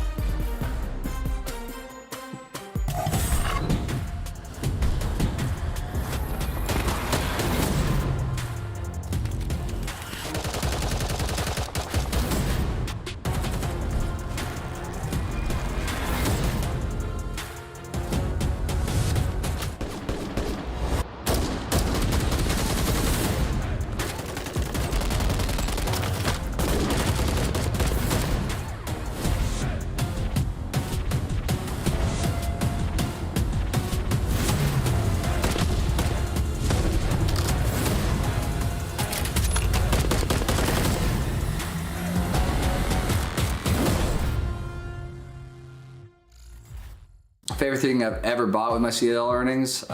Probably my house. Favorite thing I bought with my CDL earnings? Favorite thing I've ever bought from my CDL earnings? Vacations to like different places, Europe, Hawaii, other places like that. Probably a nice chair, really nice chair. Probably my car, Mercedes AMG GLE 53. My Europe trip. And I bought my mama a car. I would say I bought a car recently in the off season. I just bought a brand new 2024 BMW M3 competition. Down payment on my new house I just got. Probably a house. I got a house last year in Dallas, so I'll definitely say that. I'd probably say my car, my Tesla. Favorite thing I bought with my CDL earnings? Well, there's a lot, so it's a lot of CDL earnings and a lot of prizes. I'd say probably helping my mom buy a car. The best thing that I've done with my money is pay off all my school debt. I mean, the most recent thing that to me is probably my favorite is like this necklace. I bought this limited edition Dior backpack, or Louis Vuitton backpack, sorry, but it got stolen recently. Probably my car. I have a Nissan GTR. My favorite thing that I bought with CDL earnings, I'm a big car guy. I have 2 cars. I have a 2011 BMW M3 that I bought from Nate Shot. Shout out Matthew Hag. And then I have a 2020 Mercedes E63S AMG.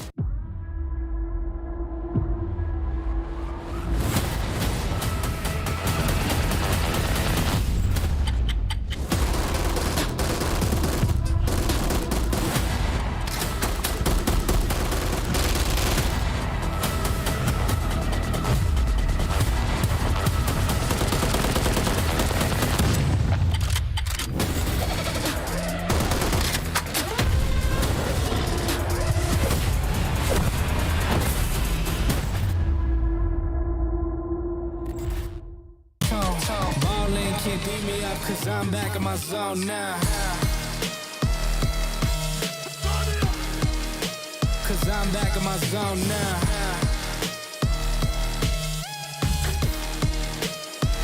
Back in my zone now. Marlin can't beat me up cause I'm back in my zone now.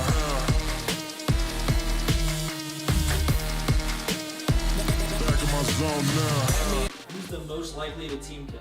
All of my teammates, probably all of them. They team kill me with a nades, like probably like, I'd say 3 or 5 times, like 3 to 5 times a day, each. Standy. MC. KJ with frag grenades every day. And for sure. That might be me. Dashi. Me, for sure. With the nade every time. Oh, most likely the team kill's gotta be Dan Ghosty. Ghosty. Ghosty. Ghosty. Ghosty. Unfortunately. A lot of people saying Ghosty there with the team nades, but yeah, no, we've all been victim of that. We've all also done it as well, Jim. Yeah, it happens with the frags, right? I mean, a lot of the games you're throwing Semtexes, but the frags, yeah, that's just part of it. Well, we get ready now to head towards our second major on the year. We've had some incredible action to get us to this point. Just another week of matches. Then we head to Major 2. We're headed to Miami. I can't wait. We've been to Florida a couple times for events. It's going to be a blast. Weather will be a lot warmer here than Columbus, Ohio, I'm sure. But who's going to take it away? I don't know. Like, I feel like there's always some kind of surprise these major. Our top 4 feels so solidified, but who the hell knows once we get to the major? Yeah, I mean, we know these two teams are going to go on a run Major 1, but it happens. Yeah, like somebody is. So you never know, but yeah, it definitely feels like the top 4. I mean, we were thinking that though, but then New York lost 2 series to start the major, so you never know, as you said. Yeah. But get your tickets. See us there. Oh, it's going to be a beautiful time.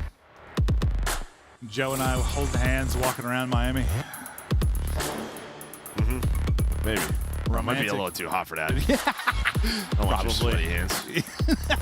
There you can see 5-2 for Minnesota Rocker, 2-5 for Surge. And this has been one of the, the best mode for Rocker throughout the qualifiers, 3-2 in their last 5. So they have been solid here in these games 3. We battle back. After the map 1 loss, you win the search. Now can you take an edge? Really, they're 3-2. One of those lost that Optic loss, right? They should be 4-1. You get a real slow start in the map 1. We'll see if you can come out a bit stronger here in a respawn. Granted, it was Skid Row, but yes, it's much stronger here. I mean, they have already Seattle Surge 30 seconds off the clock, pinned in their spawn. We'll see if Surge can get out of this. Vivid wants no part of it. Is he be able to tally another? Hook and RC is the only one with kills. Accuracy still cutting them down. Vivid gets another. Yeah, you have not gotten anywhere. Finally, maybe an opening towards B as you'll get towards red and get control. If you are Hook, I get to kill on the other side of it too and get towards A. Now it's kind of open, maybe on both sides. I guess not, Joe. Yeah, not gonna hear it. Yeah, I mean, there was just so many players over there for Surge. Thought maybe a Brezzy coming off spawn. Maybe he hears those footsteps. Probably just thinks it's a teammate above him. But a nice shot from Abuza, and as you said, Hook was able to get out B side. That kind of forced the rotation from Rocker, allowed them to come off a spawn Seattle Surge and get out to A. But he's causing problems, Hook. He absolutely is. They're finally able to swing on him, but that's going to be basically all of A done. He creates enough chaos. Like Arcees gets there. He gets a little help. He's able to take out one in a second. Brezzy tries to swing into things, but unfortunately he's basically in a 1-on-4 as everybody's grouped up there. Now if you're Seattle, yes, you got a little rhythm to your game, but slow it down, group up, time to focus on the next point, because you were on clamp still about 30 seconds left. Yeah, I thought maybe with the close red spawns, but it doesn't come in, so I thought they were just going to fly, but now 2 dead. One player pushed up in Lin's inside a ticket, does find one. Will slow things down here, but comes the rest a Surge. So a nice job by Rocker to slow this attack down. Yeah, I mean, a lot of times you see it's sort of that chaos when you have the red spawn just hit. Yeah, that's what you have to do. Opening, but like, they were going a little 1 by 1 kind of after that. I got a little worried they were just going to throw away a bunch of lives, but things just kind of solidified now. Hook stays up. You get your 4th player spawning red. And he has 1 HP, so he's dancing with death. They'll wait for Hook to get back to full, and now you get your first kind of real setup and look at it, but as I say that, Abuza gets picked. Yeah, and Lin's just off spawn, just kind of worried with, well, how slow this attack just sort of started. He was worried about a full flank, so he's watching the dumpster hop, but all 4 players from Rocker are here. This is a very turtled setup. There's nobody really pushed out, doesn't matter. Vivid finds 3. Now he's going to get here. Not going to be ready for that, though. Somehow Abuza gets that close red spawn, so now an opening for Surge. Don't think you should get that spawn, but... Listen, you're never out of it. It's Karachi. Sometimes it's gifted. There's been some nutty ones. RC still staying alive at the point. The blender starts. It's a mix around the point. 4 seconds to go. Not sure if anybody's going to get there because accuracy's able to get shots in. I mean, it turns into something to get 1 point at least because it didn't look like you were getting anything early if you were Seattle, but not a real threat there towards the next point. No, and honestly, the only player who could really get to the point was Hook early on. You just never got there. You never made it messy, had any trades. Could maybe force Minnesota Rocker to have to hop over the back alley dumpster, but so a good job from Rocker on defense. And accuracy 9 and 2. Vivid up to 10. Yeah, outside of that hardpoint, accuracy's had really nice starts. 7-0 in the search and destroy, 9 and 2 here. Granted, it's on defense. Now it gets a little bit trickier on the offensive side of things, but him and Vivid, a big part of why it was slow for them to start, and a big part of why they closed them down at the end. Abusa just finding, okay, all 4 are gone, and now it's your turn if you are Seattle Surge to lock things tight. Wow, I mean, yeah, what a snap from Abusa on both players, right? But he gets taken down. So Vivid's kind of opened up Junkyard. They're not ready for the second. That's RC's playing top balcony, and he's just able to find one, and now he has to play his life. On the other side of the map, though, Brezzy with the Rival 9 gets aggressive. So they have really maintained map control here. Just the one good thing is you got Linz out junk. So you can kind of see Surge. They're worried about somebody pushing over to B. Well, kind of, I mean, Hook, that's sort of how Hook got that, right? Like, you got that one kill to sort of hit towards B. A Linz ops to just sort of chill, wait. Maybe get them kind of looking around a little bit. Maybe get a freebie as they start to poke, but it doesn't turn into that. Brezzy's actually able to pick up Linz. You get on to A, though, and stop the clock for now with 37 left as Hook goes hunting bridge side. Should be in behind one. Yeah, he's just going to find accuracy. Looking over his teammate, Vivid has been the only player here on this 8 point, and now he's going to have a lot to deal with. So one tick comes in, and Vivid knows, yeah, all my teammates died. But doesn't matter. He's winning gunfights. His teammate had 1 HP. Brezzy, there we go. Enough help for Vivid to get him to this second tick. Listen, he was doing his best to get the moves on without snaking. He was trying to stay up, and he does just that. Now just trying to finish this off. It's almost there. Accuracy in now, and they'll get the point. So, I mean, similar to what we saw in the first round, kind of. You know, you have them locked up defensively. They find an opening. Eventually, they'll take advantage and get through. You got 90 seconds to work with, but we'll see if they can do what Seattle Surge couldn't, and that's attack this B point. Yeah, you have that 5 life advantage if you are Seattle Surge. Abusa with a nice stun off spawn, so you have the info that Linz is pushing back alley. And now you have 2 players dead, 1 player off spawn, and Hook. What is his timing going to be like? Not great for him. Nice shots from Linz, 1 HP, and you have a player on the point. Yeah, he just pops up on him coming out of that slide and wins it. 1 and HP then 1 again? HP. Yeah, this guy's 1 HP and a dream as he has got somebody looking over him from above as he's just barely stayed up. Lids making the plays. And now you have the second bit of progress done. 2 kills though through for Surge. A chance to collapse here. We'll see if Linz got more magic in him. He might just have enough. Him and Vivid have finessed so well through this attacking round. Vivid on A, now doing it on B. Linz is still there, and there we go. Rocker, take it. Yeah, I mean, to what? To get B done, it was kind of some magic there from Vivid, just dancing, staying alive, getting a couple kills until the help could come through, and then, I mean, if you don't win that first gunfight against Hook with 1 HP, I don't know if any of that happens. Probably not. Because that leads to like 3 more kills for him. Like 1 HP the difference.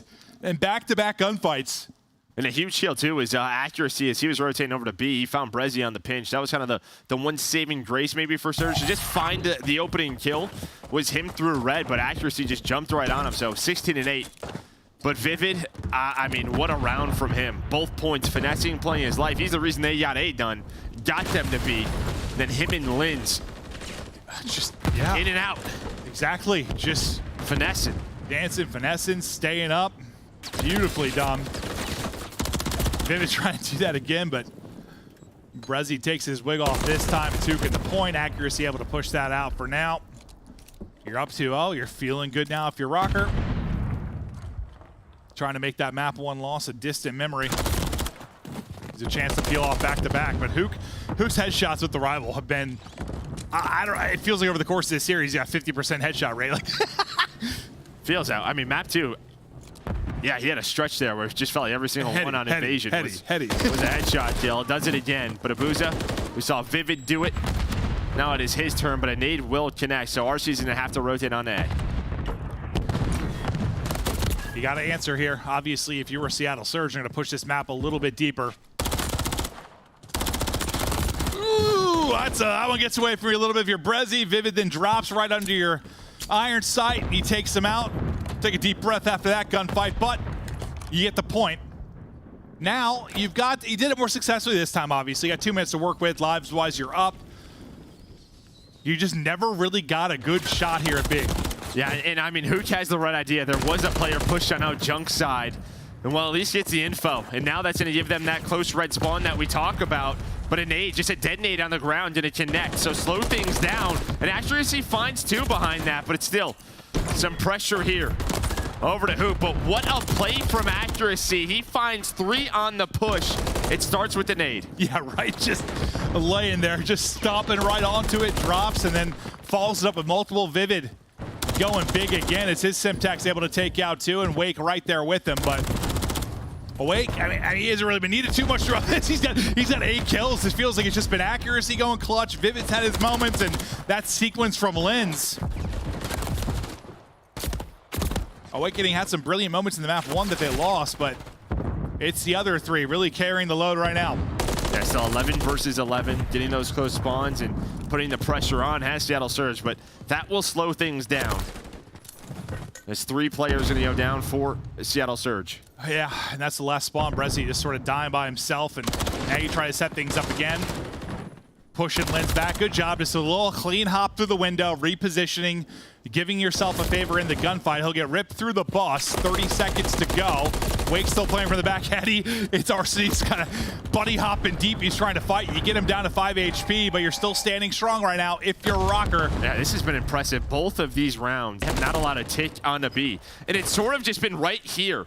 You're getting the close red spawns if you're Surge. It's kind of what you want at times.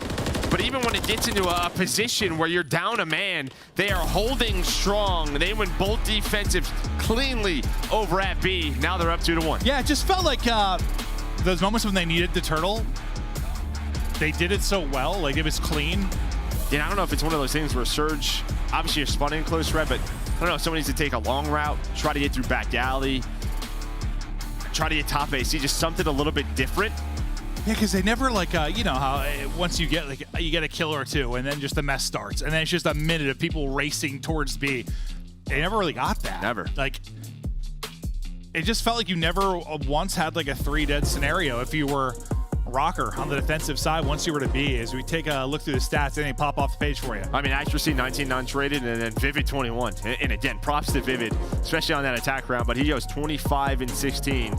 I think just his ability alongside Lens to finesse their lives with the rivals have been huge. And as much as I was joking around with Wake, one of those games where, yeah, you put up 10, but the damage right there with the rest of the squad. It's like, yeah, now he's not in first, but it's kind of crazy how that plays out sometimes. It's just how it is in the MCWs. Yeah. We saw yesterday with Ken. Yeah. I mean, you're just the one putting shots in, leading to some freebies, some double kills for your SMGs or triples if you are Vivid. But it was just kind of this spot right around the bus area that Minnesota Rocker controlled so well. And like that kind of sequence where, you know, you kind of wipe everybody off. You had Vivid and Lens in the point, and like, you know, the defense is trying to scramble to retake. Like, you'd have to retake really once if you were Rocker. Like, there were some contest points where Hoop got in, but there was never like that full retake. No, never. You just always had a presence there. And that just makes me think the comms were very good from them on the defensive side. And also from what you said, maybe you had to try something a little bit different offensively, or it was a little too slow. I know a couple times like the push got slowed down because, I don't know, Brezzy like was kind of ahead of everybody and died, and it sort of reset stuff, or like who got hit by a nade and delayed stuff a couple seconds. We waited to get back to full, but I don't know. I just never really got to make it messy. Yeah, or if you're just Seattle Surge, it just comes down to that map pick, right? I mean, high-rise control gets vetoed out by Minnesota Rocker. That has been Minnesota's best control at now 6-2, and you're seeing why. So that's just how it goes. If you're Seattle, you're still battling, trying to get into maybe a winner's bracket. You just have one win, but you know, due to the fact that Rocker don't have any victories, due to the fact that it's been so heavy kind of on the top side, you still have a chance to get into the winner's side of things, but a loss here makes it even more difficult. And if you're Rocker, God, you just want a damn win. You want to get rid of, yeah, I don't even know. Just turn things around, going into the major. It's just been a test. Like, a test. You know, you get 4th in the first major, you probably don't expect to be 0-5 now in the Major II qualifier, but we talk about our holding comparison now as we head into another hard point, Joe. Thoughts for me there? I mean, the number right there is fantastic for Surge, but what are they, 1-5 in hardpoint Major II quals? That's what Ant kind of said. He's like, I don't know where we're getting these stats from, but like, well, it's kind of tricky with hold percentage. Yeah. Yeah, it looks real great there, but yeah, you break percentage can be so poor, you know. Other parts of your hardpoint game can be so bad. That's like the one thing that looks positive. But yeah, when you're, what do you say, 1-4, 1-5 in hardpoint? Yeah, 1-5 now. That stat doesn't mean a whole lot. Well, actually, they won the first map, right? Yeah. Yeah, so 2-4. There we go. Okay. We got there together. Now, Rocker, you think like with how many game 5s you've had, you're really just thinking, boys, can we just win this?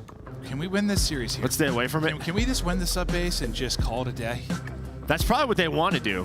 Now we're going to a sub base, definitely a more comfortable map for Seattle Surge. We've seen it time and time again for them. 1-3 on the other side, sub base for Rocker. It's 0-4. So doesn't it sort of seem like though in the past, you know I've talked about this. You've had teams that go to a ton of game 5s. You have a bad online stretch, but then you go make an okay run at the major. And that, okay, I'm thinking more back when it was like kind of double win for everyone, where you didn't have, you know, so many in the winners, so many in losers. That's a whole different conversation. But like some of those teams where you had all these long, like gutsy series, you didn't show up and make a run in a major. I mean, nobody's going to want to drop down and play Rocker.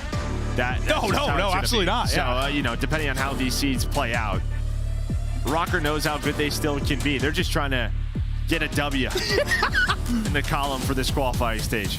And a lot of teams, if you're 0-5, you know, you're thinking team change, but like they've been, it's like you see how good they can be. Yeah.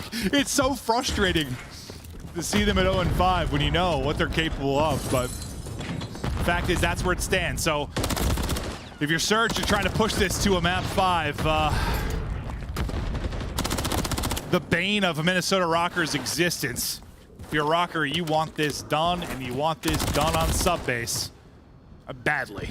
Yeah, nice start here for Rocker, control in the middle of the map, but that will be 3 dead. Awakening, he knows the push coming in here soon, so able to find the opening 18 seconds, trying to catch a player sprinting towards him, but not able to do so. So Surge bounce on back, trying to get set up and put some pressure on this P2 area. I deleted Abuza. Oh. Yeah, head is gone. I think Awakening was surprised. Yeah, no, I'm sure he was. RC's on 5 in a row already to start, so he's quickly close to some streaks. Linz trying to take the fight with maybe multiple players here in a second as Hook pushes, but just keeping them at bay with the shots. RC's still up. We'll see if he's able to get that streak. Gotta see him in the background now. His chance now to get it. Yeah, I know they did a couple of kills, and with RC's in this spot, they're gonna spawn Rocker out. Abuza spawns behind one player, so freebie for him. And where is the streak? There it is. Now gonna try to get on this time. Can he find number 7? RC's is beaming. Sometimes, like the movement from sure the other POV with him kind of on the stairwell looks insane, but as he's beaming, they answer right back. Flurry of headshots there from Linz, and you break on through. If you are Minnesota Rocker, you get the streak on Seattle Surge, but now some time for Rocker as we're up 15. And I think Linz was the player that Abuza spawns behind, kills him, and I think Linz ends up spawning closer to P2, which then leads to the break right there. So, hey, you'll take that if you are Rocker. At least it's some scrap time. Listen, Rocker are all too familiar with sub-base and spawns and how they can be frustrating if you think back to their series with Optic and a loss. That's for sure. Brezzy, multiple there. Early time to Seattle. Close man, point man will be Vivid with a slow start here, but is kind of waiting for his teammates to maybe pounce, but Brezzy's cut them off mid-map to make sure they can't get involved. Now he wants to pounce. There's the peek, but it's a shoulder from Abuza. Keeps him at bay, and then he wins the gunfight. Yeah, and that's just nice comms, right? We're looking for Vivid, and where's Vivid at? And Abuza just throws a bit of a shoulder, but accuracy somehow from Tunnel finds 3 to break that setup up. Yeah, it's like he hit the tail end of the time. It's like Linz with a multi-kill. This time it's accuracy. He gets traded out pretty much right after that.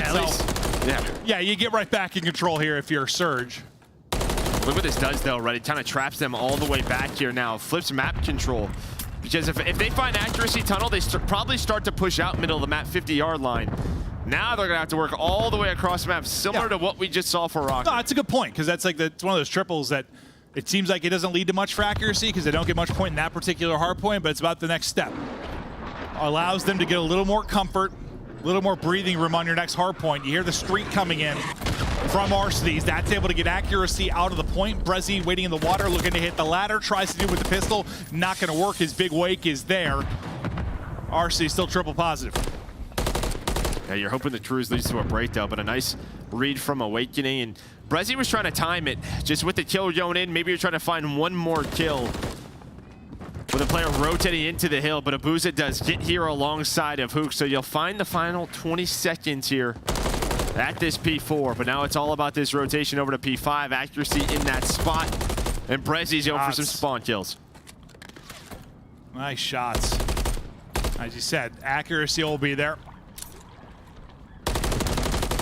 Still has a teammate at Old and Awakening. It'll really be him and Linz that are up close and personal. Right to the point goes Linz. He's able to get a kill through mid. Is Awakening who tallies on another. Accuracy then in to soak up time. But the pressure is here early from Surge, but Linz doing everything he can. He gets 2. Vivid with the 3rd. Now you send Surge back to spawn. Yeah, I mean, Brezzy goes for those kills with those spawn kills all the way sort of back P3. But what that does, that spawns the players up near the old hill.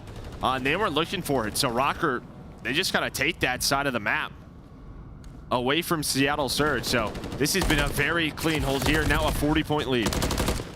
See if they can keep capitalizing on this. 4 in a row now for Linz. Building towards streaks. Trying to get eyes on Arcitys. He's able to do that. 5, 6 is a gimme. Cruz comes in quickly. You saw the Cruz use from Arcitys. Didn't lead to a break. We'll see if maybe it can for Rocker. And if it leads to a big moment, you've already got, what, a 60-point advantage. It could be a big one. Some nice damage into Hoop, but can't quite win it. Yeah, the other side of the map, you do have a couple players from Surge trying to break on through. Spawns are there, though, for Rocker, so they'll just reinforce. Nobody really on the time, but Rocker's cool with playing that. And Brezzy, you hear the slide, Awakening with the snap. Minnesota, they are trying to close this out desperately. 0-4 in map 5s of the course of this stage. Just want it done. They want it done now. They've got the advantage. We'll see if they can close it out. Let's go to Listen In with Minnesota Rocker. I'll go camp. No, just shoot me. Show me right. Show me right. Show me right. I'm probably gonna die. Top P2 one bullet, Abuza. Top P2 one bullet. Back rig. Who? Back rig. That's him. Top P2. Shut it. I'm going class. Once you tell me maybe. Fuck, I died from the. You died for sure. Go for Alvin Reggie. Mid. Going for Reggie. Nice. My good. I'm looking at the P5. I'm on the AC route. AC with Abuza. AC went office. Hybrid low blast kind of. I'll mid. Midbox me, Coop. One more low P5 tank. B1 Brezzy, really. I'm just staying alive. No, I don't shit. They can be anywhere. There's 2. I'll get your pin. There's 3 front. Go take on me. I spawn behind him. Mid lane, Brezzy weak. Okay, he's really weak. I have your G2 hop. Brezzy's mid lane. Left hand Brezzy mid lane. I'm playing new. They're gonna be with me right now. They're all front. Do it. Alex in tunnel. One feet. He's gonna get the time. In the red room. Come on mid. That's not him. That's G2. Top G2. I'm going left. I'm trying to have it. This is your time. It's a big kill. He's dead. Nice. Alex is me tunnel or outright. Alex is me right or outright. I could pinch him off AC. I tried something right. He's not top PC. Top office. Well, you really saw the power of the Crews there. It's like it was great for Rocker throughout that entire stretch. Comms are on point. They were frying. Maybe an opening window for Surge for a moment. Linz takes out 2 with the Crews. They're right back into the point. Well, really what they wanted to do with the Crews is Rocker had one player pushed on through. They actually wanted to spawn them behind and give them a rotation for free to this hill. Pretty much close the game out, but that player dies as soon as Linz gets in the Crews, so he just opts to go for the double, but as you said, it was a very clean hold. Surge now, desperation mode here at P3. Well, they've gotten into the backside of it now. You still have Vivid and Awakening here trying to win some fights. Abuza still standing tall, but that entire Listen-In was just dominant from Rocker. You blew it wide open. They were up about 40. Next thing you know, they're up 100. Trying desperately not to see that map 5 just get the series victory here. Next hard point's coming. Seattle Surge are there. Rocker will need a break to get the victory here. Yeah, I mean, you look at the scoreboard. I mean, doesn't seem that crazy. Like Surge would be down 120, but they are. Just to the teamwork of Rocker, just forcing them to spawn out, get full control of the hill. A chance here for Surge towards this P4. For Rocker, no, just 17 points away from getting a W. Their first of the Major II qualifiers. Yeah, no, I mean, the slang was relatively even, right? Like, consider the scoreline. You are not wrong, but you're still battling, still fighting, still standing tall. If you are Seattle Surge, looking to push this the distance if you can. The team fire on point. Hook is able to get the kill. Accuracy trying around the edge. And he's able to take him out as well. So far, so good. But now is really the big moment. You get that perfect hold you need. Gets away from Brezzy there as Lynch drop shots him, but yeah, and you'd love to have that. Just now, look what this turns into. Yeah. Because if he finds that kill, Brezzy then has an angle on Awakening instead. He does not. Top office control and P5 control all over to Rocker. So Abuza and Seattle Surge have to fly at this. Gotta go. 10 points now needed for Rocker. Abuza with the opening pick. Brezzy's nade will hit. One at the tank. Accuracy's got to drop. Slide out, can't win it. Vivi gets one. Brezzy has to deal with the people on the cross. The pre-fire comes in. He runs out of bullets. Maybe to deal with Lamar, but you get them out of the point for now. Not for long, though. Lynn's right back into it. Map is done. You finally get a series win if you're Rocker. Now map 5. They close it out. I'm sure they needed that one. Yeah, just for their morale. Yeah. You see the smiles there from Lins, from Vivid. On the other side of Seattle Surge, I feel like in the control there were some moments where they just didn't capitalize. And then in this hard point, the same thing. It was such a close battle. But Minnesota Rocker out-rotated them, outplayed them when it mattered most. They absolutely did. Listen, we thought Rocker were going to win this one. Yep. Despite the 0-5 record on the year, they've been the better team. You get a fantastic effort there with 21 untraded, 4,000 damage if you're Lens. Hell of a map. I mean, the Search and Destroy, if you don't go in a 5-0 hole, maybe you bring it back if you're Surge, you get a map win. This series looks a little bit different, but you're able to close it out, able to clutch up when it matters if you're a Rocker. And just get it done in 4. I mean, it was a tie game at P4. Yeah, it's like we had the next 2 points, and right around the 140-88, I think is when we went to a listen-in, right around there, and then it was just literally clamps. This Rocker get all the time. There was nothing really for Seattle through the course of that listen-in. There was not. There you can see, starts off with a great hardpoint win. It was a back and forth battle on Skid Row. Seattle Surge able to win it, but then 3 in a row for Rocker. There we go. They're on the board. Yep, they're on the board. They get the win. As far as maybe your fight to trying to get into the winner's bracket, I have to look at it. Maybe you still have a chance if you're a Surge, but it's getting a little bit scarier now. But that'll do it for us here with match 2. We still have one to come to break things down. Right over to our lovely and beautiful desk, Christopher Puckett, the most handsome man on the planet and on the universe. Thanks, buddy. I'm here with Nameless and Alley Cat. And Alley, I want to start with you in your sparkly shirt. What did you see here from Minnesota Rocker, and how do you win a hard point while getting outslayed? I saw a really solid Search Destroy, to be honest. That was probably my favorite map of this series. When we kind of did our match predictions, I was like, Minnesota's probably going to have to do this in 4 because I don't think I want to see them in a map 5 once again. And I honestly thought it was going to come down to that first hard point. I thought whoever won that first hard point had the edge, but Minnesota, an incredible bounce back after losing that map number 1 to come and dominate map number 2. Yeah, I mean, for Minnesota Rocker, I'm glad they closed it out in 4 throughout the series. I actually thought they played pretty good hardpoint, even on that skid. You know, coming back, spawning on the bad side, we know how tough that can be. On this map for Surge, like, they could have forced the game 5. I would love to ask Brezzy why he decided to push out the bad spawn. And Minnesota ran away with that opportunity. They all spawn out. From then on, the rest of the game, it is over with Minnesota. They get the good side of the map. They get about 40 uncontested points there, hit that rotation. It is over with. And that's a good side for Minnesota, being able to take those opportunities and run with them in the respawns. But what a turnaround in SD, Alley, that you mentioned. Like, Invasion, finally getting a dub there.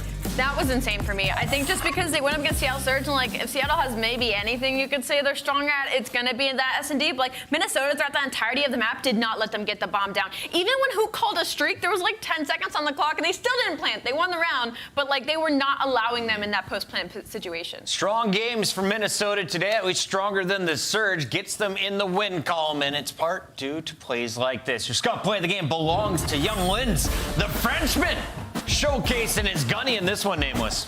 Yeah, Lins is a beast. You know, in a couple series prior to this, he wasn't having his best outings, but for Lins, it's going to be like that if your team is crumbling mentally, right? Like, he's the entry SMG that he's asked to do a lot on the map. And in this series, we saw, especially in that game 4, right? Like, Lin's getting lost on sub base. He can switch back from AR to sub when he needs to. He's going to find those kills. And the control, the man was popping off. But this was a balanced team effort, to be honest. It wasn't just Lin's. Lamar had a huge bounce back for games 2 and 3.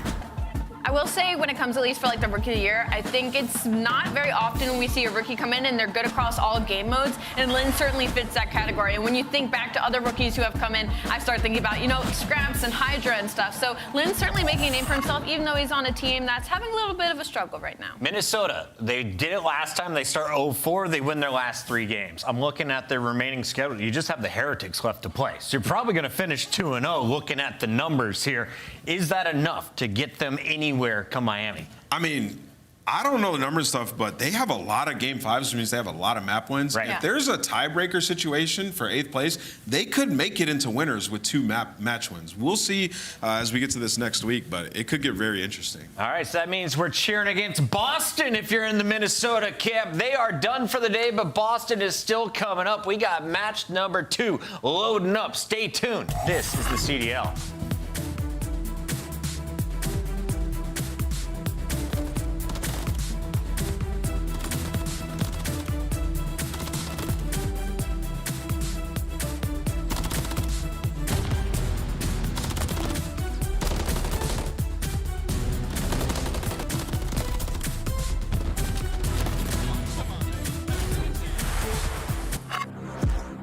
Upgrade your game with the Scuff, the official controller of the Call of Duty League.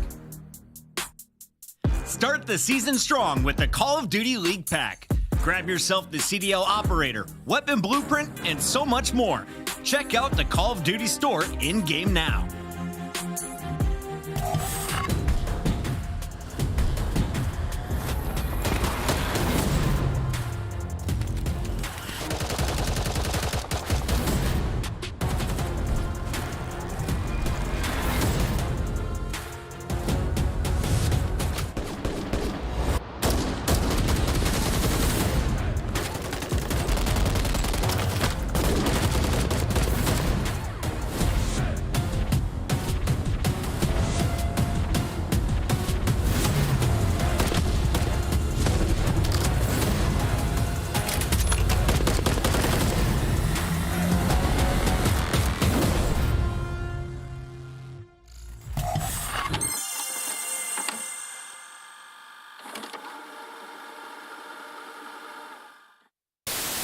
A retake from, but Dashy maybe just gets given a gift. No, Dashy didn't see him! Open your eyes. Oh no, he didn't see the player Kleenex lying down in the alleyway. Oh my word, and oh, Kleenex!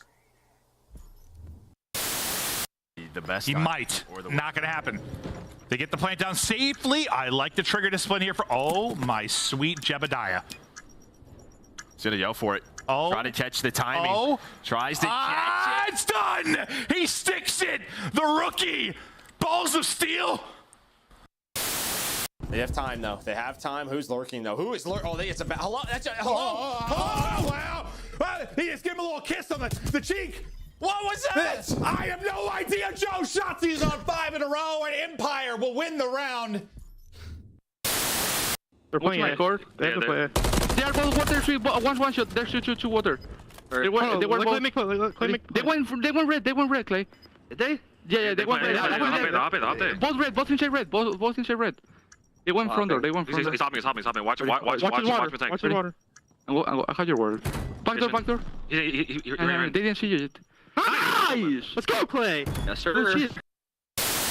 Busting Envoy to make the play, or maybe where the stump's coming through. See Scum backing up the hell of the mouth, but he strikes, gets the first blood, and for the moment, he gets away. Oh, he got another kill! No way! Envoy is on 1 right now.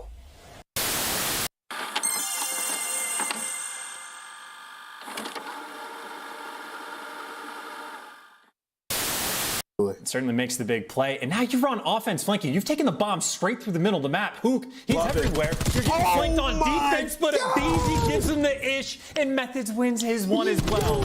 I don't care if he gets traded. It's a 3v2, and Abizi's still alive. That's a GG.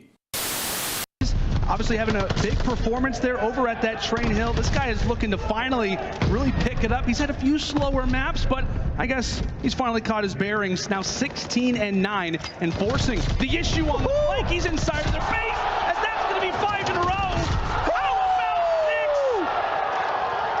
6? It's 6 for Capsital. He is woken up and erupting right now on the Subliners, making 8 in a row. Going to be easy for them to break this as kills go down on both sides. Mac trying to do a little bit of acrobatics, finding Octane towards the back. Does eventually get it, looking for Kenny. Oh my God! No, Kenny! Oh my goodness! Thieves were set up. They had the first blood, and they've just been ruined.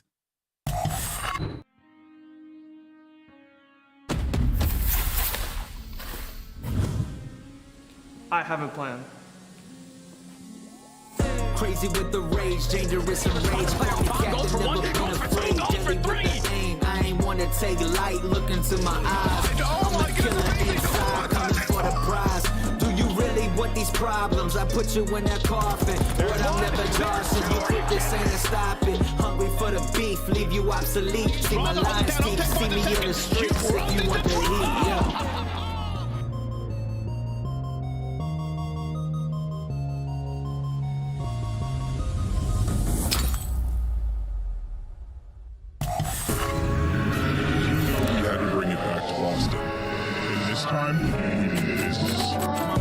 Deep in my thoughts when I didn't have it. Sleeping on the floor, wishing it was a mattress. This is now I'm in Hollywood with actors and actors. Everybody knows the latest trends and fashions. I'd rather keep it a buck, 100 if you ask me. I was trying to pay the bills just like last week. I was trying to sell the deals just like last week. Trying to run plays and run it up like the math. It's in my DNA to have hope and make a way. Well, Frosty for the first down low. Gio trying to take it off angle, but the kills continue to go back and forth. But it's the same. This is meant for me. Whatever come my way, this is meant for me. I'm trying to tell my story. They can't kill him. They cannot kill him. And I just fall for anything. Today has been a blur. We had a very fast opening match before Minnesota takes the Surge to Game 4. And we are now joined by the captain of the former Surge, now Minnesota Rocker. It's Young Accuracy. He's still got the gunny. Lamar, how are we feeling after tonight's win? Feels good, you know. It feels like it's been a minute since we got a dub, so glad to just get that one under our belt and, you know, try to get things rolling. It's great to have you in a monster winner spotlight. It has been a minute. We've seen so many Game 5s. 4 of them you fell short, but today you guys got the job done before that Game 5. Was this something you guys talked about? Did you know you had extra pressure on the hard points? Nah, we didn't really address it like that. I don't think Game 5, I don't think we're losing Game 5 because of like the pressure. We were just getting outplayed, making mistakes, just simply getting outplayed. So that's kind of what we were focused on coming into it, just cleaning up our S&D and making sure we're in those moments, we're prepared. So that's how you're not going to fold. For sure, bouncing off of that, you know, you talk a lot about sticking to the GP on GD, and I was wondering kind of what Minnesota Rockers' approach was to match days. Do you guys have any rituals, something you do, VOD review? What's y'all's day-to-day? I mean, we do, of course we do VOD review, but the main ritual that we have for game day is Tom just introduced us all to this French song, so we just put that on full blast for literally 20 minutes, try to get locked in, and that's like our ritual. Is it French rap? What are you guys cranking? Yeah, it's some French song, but it's a banger, that's all I know. Hell yeah. Lamar, barring some crazy tiebreaker, you guys likely will be in the losers bracket. What's the mentality headed into that? Obviously, you know, it's a long run to make it deep into a tournament. I mean, the mentality is like it's a long season, so we got to go in there, do our best, get as many points as we can, and don't just like throw the whole stage away because we started bad, you know? Lamar, you got a great compliment from Young Nameless over here, and he was breaking down one of your greatest strengths is your mentality. Nameless, walk me through that. What did you see? Yeah, just the ability, like map 1, very tough outing. The game script is tough. You're spawning on bad side, and he bounces back so well. Can you talk to us about how you're able to sort of stay cool, calm, and collected, and you can have a bad map, the next game you're taking over, finding streaks, and search and destroy. How are you able to do that? I mean, bro, I've been doing this for like 10 years, it feels like. So when you have a bad map, like, and I've had my fair share of bad maps, so it just rolls off the shoulder, pretend ID and spawn in that map and focus on what the next thing is. Love that. Final question for you. Are you a trash talker? Is there any player who you are known to get in their head? Nah, not really. Not Okay. really. I keep it all strictly on the game. You talk trash once you eliminate them from a tournament. You can't talk trash before that, you know? I like that. That is a veteran right there. Take notice, kids in gold, too. All right, we're going to commercial break. Just kidding. The next match is loading up. Thank you, Accuracy, for joining us live. Thanks for having me. Later, guys.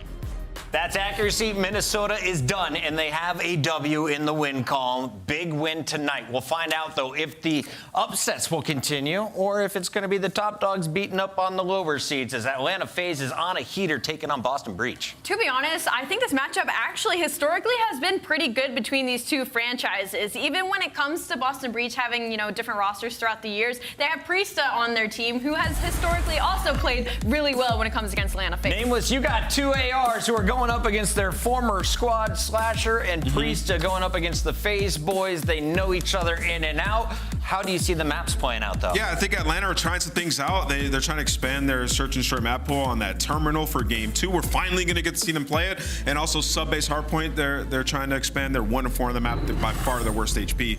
I will also say this was our first matchup of the year, Major I qualifier. These guys played each other. It went to a game 5. Nobody expected Boston to do that. This is a new and improved Boston. We'll see if they can take it this time. You don't expect them to do it again, do you?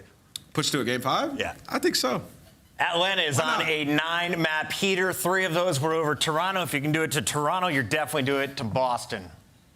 Yeah, to that point, again, I think this could be a really good series. I just don't know what version of Boston we're going to get today, and unfortunately, Atlanta FaZe, their slaying has just been too insane. I'm going to go FaZe up. Nobody's unbeatable. We are going to go game 5. But it's Rio, and I think Atlanta will take it on game 5. So. And the fans also side with the statistics. Atlanta FaZe the favorite for the final fight. We got Miles and Chance on the mic. And Chance, maybe the best color commentator of all of esports. Don't you agree, Miles? I do. I always have, and I've fought that good fight as loudly and as proudly as I possibly can. He's still my son, but we're going to have a great series, aren't we, mate? I don't know what's going on anymore. I appreciate the compliment, Puckett, even though you're just being overly nice. Son, I'm an American. No, okay, we're kidding. We're having too much fun. Atlanta FaZe versus Boston, Miles. We do have a very interesting series before us. And, I mean, frankly, just the map set alone is enough to sort of pique my interest. Skid Row is the ultimate. You can go up by 100 points, and it just doesn't matter. It is chains on chains. It's always going to be a good time. And, I mean, this is obviously a map that you want Atlanta FaZe to work on to clean up a little bit as well. So, first good look from these guys in quite some time. Abizi to the spear, leading the charge. In he goes into Skid Row. And it's nothing but skid marks on this hard point so far. Look at all those skulls. I mean, let's face it, everyone's playing for the objective. That is a certainly hot area of the map right now. But eyes towards that P2, and that's where FaZe is going for, and it looks to be all theirs for the moment. Oh, that's all good. That is, yeah, it's just unfortunate. You know, it happens. Team kill from time to time. The FaZe maybe happy for the rotation. Boston happy for the time. You win the opening break, and I mean, you at least get time to break down P2. Asim is setting up on the massive pinch. You got Priesta getting shots down from the top. Slasher continues to be just on point with the frag grenades. Now Atlanta FaZe maybe feeling the pressure, or maybe just gonna rip some heads off. Selling Cool as Ice gets the extra kill, and I mean, there you go. They do have the perfect setup over towards P2, and maybe not perfect. You got Priest out by the crates, but they will get this initial time. Yeah, time to pull the lead back now for FaZe. We typically see here in this hard point our full 60s, a money hill, as the kids call them. Celium from the backside of the dumpster. Fantastic damage. Draza, the man to finish that kill there. As we're going to hold this position as long and as hard as we can. 40 seconds remaining for FaZe is so far immaculate. In the positioning Simp had by Godsteps as well, just making sure you block the spawn so nobody's looking two directions. It is nothing but ARs all staring down a very long line, but now it's all up to Draza up top. Has to make the big play. Too much time to give away, and Draza gonna seal their fate. Small window of opportunity for Boston to create some mixiness, but there you go. A full 60 on P2. Atlanta FaZe. Perfect execution. Now the setup on the rotation. Good job by Asim. Just checking the corners. No sneaky business coming through. And speaking of sneaky business, 2 men on the flank. Snoopy's got it covered, so Boston might not have got the P2 break, but they are on point. Keep things secure. They're going to get this initial time. Yeah, wonderful work. I'm sure the watch party is enjoying the show so far, but still very early days. Lovely work from Asim. This is great. Fantastic shots on the second. Great area control there of the jump up room over to Priesta. Eyes on. Can he back up now? Find some space to work with. In the alley, we're going to fly soon. But there's plenty of players here from Boston. They've got the numbers. And can Snoopy slow down the attackers even more? Such a tough spot. Big win from Selim, too. That's a pistol. I was going to say, Boston were on point with everybody looking the exact direction they need to, but Selim with the extra gunfight wins, turns some heads, make things a little bit more chaotic, and Atlanta FaZe utilized that to get the break, and now they are just crawling around this new time. Slasher able to pick up one, and no trades from the Terrors. And they really want to fight for these final 15 seconds as well. Gonna jump all over it. Slasher on a 3 spree as well. They'll buy their game, and in the meantime, you might have won the rotation as well. So Boston fight for old. Asim is going to be the first one to that new time. One gunfight against Selim to kick things off, and Asim, right gun for the job. Difficult man to deal with, though. Atlanta FaZe coming out on top of the rotation. Snippy flexing around now, the inside of the barbershop. Selim has tactically retreated to the outside, waiting for his teammates on the pinch. Here we go. Draza, potential for a couple here. Tagged up, the stuns are going to slow them down. Wow, look at that. Boston have walked away with a big set of kills. Draza, though, plays it a little late. Manages to find 1 or 2. Damage dealt. Snoopy slides out. Magnificent work there with the rivals. Selim on the trades once again, but Boston still hanging on to the lead. Just desperation for anyone to get this time. Everybody's one shot. Everybody's spinning in circles. Asim coming out on top, but gonna have maybe 2 more to win. Simp inside the point gets his one. Asim seals the deal, but the question is, can he read the spawns? I think Asim heads up as his teammates are going to be rotating over towards New, but that is a beautiful hill there for Boston. Now this is the time you cannot afford to make mistakes. Abizi, the shot is on point to backslasher down. 2 players from Boston spawning out, but that just turns into a pinch. And this is the comfort flow state right now. Boston maybe not collecting the time, but in prime position to start getting it as soon as number 7 moves in. Number 7 in. Time now ticking in favor of Boston Breach. Hold it down as best you can, Priester. The bullet penetration there on the container gets him through. There's the cross. Asim with the damage in. The re-challenge. FaZe managed to walk on through. Down a Slasher. You're starting to run out of players here for Boston Breach. Selling with a clean break. FaZe hardpoint. That is just overwhelming, too. I mean, we saw the way it kicked off from Priest's point of view, right? It's the nades and stun backing him down. You open up the cross, and, I mean, everybody was made one shot, but couldn't quite finish the kills. And bully ball right now for Atlanta to get through on that money hill. A big moment for them to get that break, and a couple players working on some streaks as well. At least the thought in the back of your mind. Seems surprisingly 8 and 12. I feel like I've been feeling his impact. But either way, Boston forced to set up for New. If Boston overdoors New, we go, and a very close game so far as our first set of hard points come to a close. Let's go for a listen in with Boston Breach. Yeah, top mid. I got one shot. You wait, computers. Busy one shot back alley. One shot back alley, busy. MC one shot. One shot back alley. Really weak in fire. What's on New? He's on New. Simp dead. Nice. This usually really good fire. Back alley.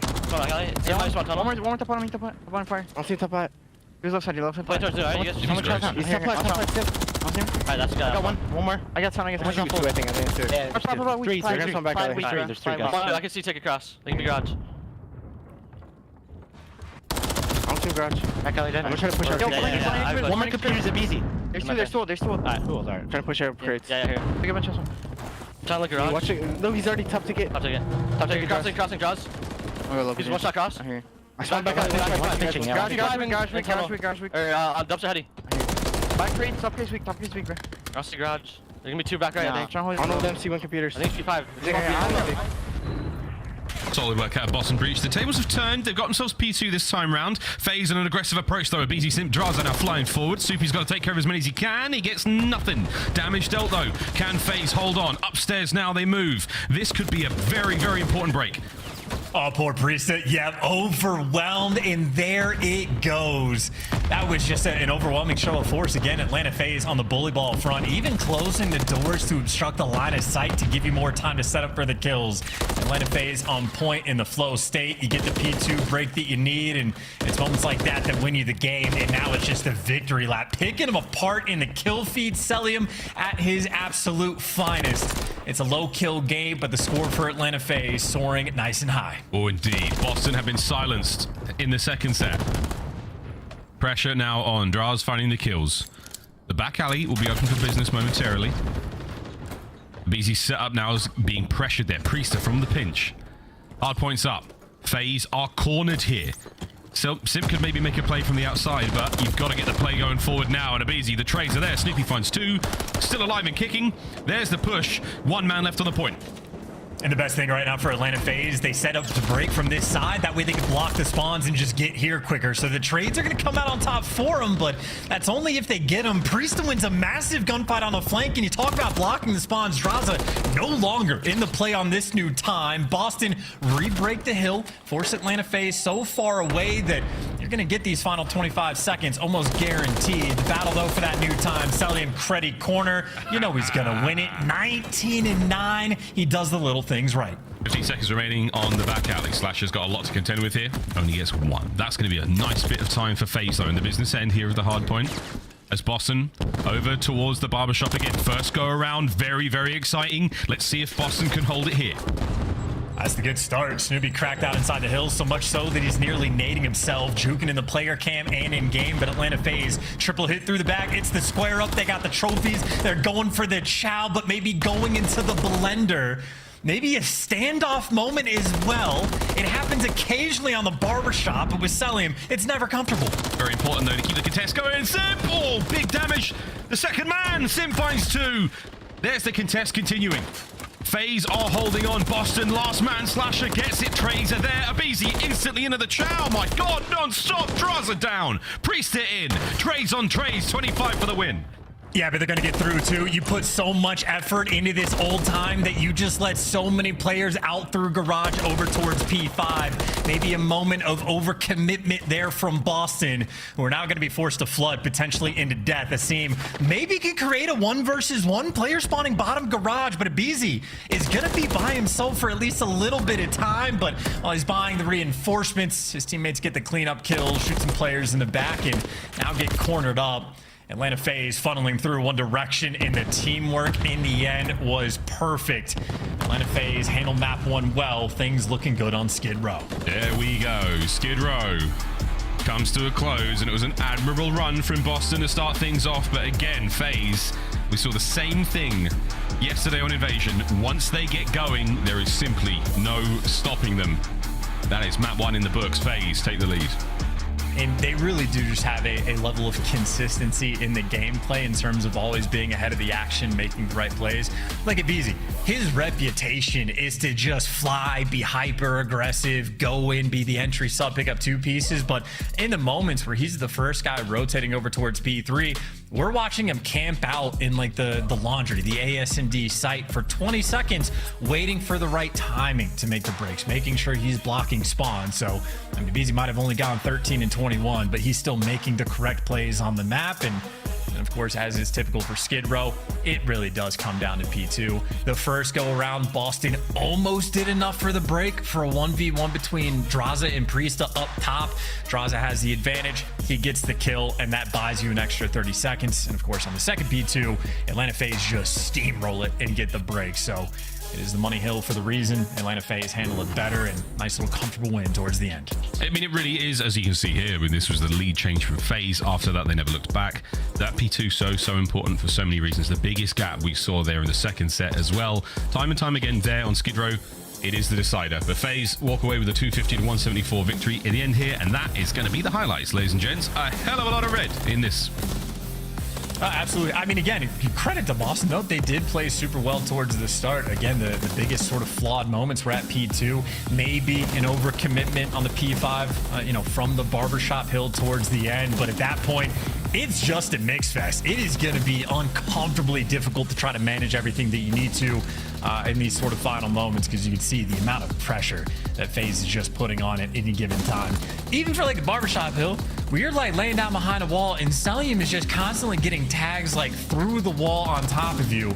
There really never is a moment to breathe. No, and especially when you're getting damaged like that, it makes the entire push so much easier for your teammates. I mean, this is a game with a slightly higher health pool than we've seen in Call of Duty for a long time. Every bullet makes a difference. We're talking about Kenny and Optic, these sort of damage hose kind of players. All you want to do is get those tags in. It makes a world of difference for you, your teammates, especially y'all in ranked. Make sure to get your shots in. Shots coming up, though, on Terminal Search and Destroy. That is going to be our next map here in the series. Invasion Control for map number 3. Let's see how we go. But Chance, I saw Boston, mate. Not a bad showing from them in that first map. I do think, I mean, a lot of folks are expecting, a very different result, maybe a higher score win from FaZe, but Boston came to play today. How are you faring them for the S&D? Well, it's very difficult to say because this is the first time that we're going to see Atlanta FaZe on Terminal Search and Destroy. It's virtually been their auto veto the entire year. And the good news for Boston, we've seen them on it. They have a good deal of success. They've gotten some reps in. They just played this map a few days ago against Optic Texas, and they look strong as well. So I know their attacking rounds have been a little bit tough, but on a map like Terminal, that's just the expectation. Offensive rounds are not easy, so they certainly have more opportunity to get things together, more things to talk through. They have more reps on the map in its purest form, so that'll be interesting to see how they do. And of course, long term, well, Control, it's the same thing. 1 in 12 on attacking rounds is abysmal, but it's the same theme. In this map, it's invasion that we're going to for Control, so the expectation isn't even to be good on attacking rounds, but we'll see how they're going to fare. Again, if there was any opportunity in this series for them, you have to imagine it's going to be here in the map too. There we go. That was your Monster Energy pre-game for Boston Breach. Let's see if they can find the comeback here in Search and Destroy. Very, very exciting start for them. I think those folks at the watch party should be feeling good about how the squad's looking. There's an air of sort of pensive, nervous energy. But at the same time, anyone should feel that way going up against FaZe. They're on a very, very hot streak right now. They've got the flames on their emblem, guys. They're on a spree. Can Boston bring the fire hose to that flame and extinguish it? Let's find out here on Terminal. And again, a very interesting map. I'm curious as to how FaZe is going to be playing it as well. They're not going to enjoy it for a reason, but I know for teams like New York Subliners, for Toronto, Optic to some degree, there's been a lot of sort of map pool testing, and long term, you need to be able to play every map in the game. So Atlanta FaZe, time to show off the goods they can bring to the table. Obviously, overall, their S&D has been a spectacle. Of the 6 losses that they have, like 5 of those 6 are to the other 2 best S&D teams in the game. Atlanta FaZe has steamrolled everybody else, so Boston better be careful. They could be on the wrong end of the Atlanta FaZe masterclass, but when Salvo breaks out, some damage being exchanged, you just have the intel. At least one player playing around the plane. It's that 2-2 split out by the airfield. On the tarmac, you've got a few members of Atlanta FaZe, and they're able to watch the plane, watch that massive window, that connector that takes you from Burger Town over towards the duty free. Here we go. It's boarding time, and Boston Breach are looking to get their seats early. So that fire extinguisher being shot just so it explodes. That's a way to clear the cockpit. Safest way to do it. Something dangerous, though, is Draza underneath the plane. Prisa falls down to get the trades, but now you got a BZ watching the coverage. It is perfect from Atlanta. You get the first blood. You execute on the round. 30 seconds to go for Boston to work with, and you got to go collect that bomb. It might be forced to work A as well, but Snoopy's very split. Simp being sneaky. And Simp on point as well. His awareness as good as it gets. And for Priesta, this is a hopeless situation. Got to sprint into death with that bomb down. He has to get into the plane as well. And Simp is going to be on top of that position. Little bit of noise. BZ there with the rear coverage. FaZe take the first. And credit to Draza. Again, Atlanta FaZe might not like to play the map, but Draza is one of the ultimate grinders in the league. It's sort of a more unique position to play underneath that plane, but he still collects the headshot. I don't know if he got a wall bang or almost had to have been, but the stuns and nades and teamwork, everything on point from Atlanta in the first round, but defense is the easier problem to solve on Terminal. Very curious as to see what Atlanta FaZe is going to do on the attack. I would expect aggression, but with these guys, you never know. Yeah. 3-man leaning towards the A-bomb site, towards the plane. 2-2 split for Boston here on defense. Nobody really giving away too much. Slasher will be the key man. Watching that connecting. Opening tags. Nobody home. Smokes exchanged. Just over a minute to go. And you hear all these shots coming through, just the wall bangs as well. So they're checking for anybody to do those jump ups. You cleared out with the wall bangs. You know it's open. You cleared out down low, and you keep things moving. We're going to be chowing playing. Here we go, Snoopy. You've seen your first set of shoulders. Will the nade land? It does. A little bit of damage. Enough for Slasher to finish up the kill. Here we go. Will FaZe still commit to this? More shoulders. Still on the catwalk. Snoopy in a quick reposition. He's trying to get anything here. FaZe still being held back. Draza now makes entry. Oh, here we go. FaZe have taken control of the plane. They're leaving, though. They're getting out quick. And now the question for Boston, how quickly do you read this pressure? You got to see him towards the middle of the map, so he's cleared out hallway, but all these players cross without being spotted, but I think they can feel it. Priesta maybe creeping up Eskies just a little bit. Now he's got the intel, but Asim gets caught in the meantime. Selim reads him like a book. Priesta backs down, little too slow. The repositioning too quick, and poor Slasher left in a 1 versus 3 with bomb down. Another hopeless situation for Boston. Terribly, terribly difficult. FaZe have played this brilliantly so far. Will Slasher be able to catch 1 or 2? 30 seconds on this. Hasn't seen a head yet. He has been spotted, and that is it. FaZe with another good round. And again, maybe 2 like minute mistakes you could say coming out from Boston. I mean, you had Snoopy on the back ladder, barely showing himself. The way he was playing it before, he's just looking for the intel, calling out for his teammates to go for the wall bangs from top AC and top third. But he shows a pixel, draws out, rips his head off, and the other maybe small mistake. Asim does make a good quality sort of S&D play. Priesta gives him the intel. There's pressure over by Burger. Asim wants to flank. Problem is, it might have been a good play for Atlanta FaZe. That just means an easy read. Destructive in these first 2 rounds, and now they're back on defense. Feeling nice and comfy. And it's a nearly perfect read here. FaZe starting to bring the reinforcements over towards this B side of the map. Boston are in, but all they're into is a BZ, and he takes care of Asim, puts him out of the round. 0-3 so far. That just kills the entire play, too. Slasher maybe trying to open things up on the flip side. You do even the odds up at a 3 versus 3, so Slasher doing a nice job of getting active. 2 players have now been dragged back for Atlanta FaZe to defend the A site. It's selling him by himself, but Boston are making plays without the bomb for the moment, so right now they're just looking for the kills. And Abizi's watching them. 1-2 there on the cross. There's the third man. Here's the go button for Abizi. This could be a 3-piece for him. Snoopy, is he pulling that rear security? Is he watching the back? Abe gets in with the tag. Simps there to pinch. Huge work. Can the young phenom find another one here? Celium's got his. It's all down to Snoopy. They have him completely trapped, entirely surrounded. An absolutely hopeless situation once again for Boston in the search. And you could just see, it's like the intel game, right? It's perfect trigger discipline. Abizi down low, waits till he spots out all 3 players. After he calls out all 3, Selly now gives up over on the Eski side of the map, rotates in over towards AC. And I will say, Slasher did find good timing to get over towards AC, but Selly again heads up. It always finds the kill. And I mean, we're just watching Simp slide around, being like, yep, there's a guy here. Yep, there's a guy here. And they just take time to not overcommit, not overchow, just coordinate, suffocating in these rounds. Simp and Selim a perfect 7-0 combined. Another 2-2 split of BZ. This is the standard, running straight at you, no F's given. The only F he cares about is the first blood, and Simp follows up as well. Snoopy, though, nice play. If he can get 2, this is huge. Abizi, you know he was nearby, can't get it done. And Abizi, yeah, he's just winning you rounds. 3 on the round there for Tyler Farris. Absolutely foul gameplay.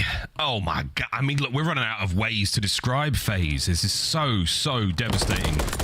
Their terminal gameplay so far, clinical performance out of them.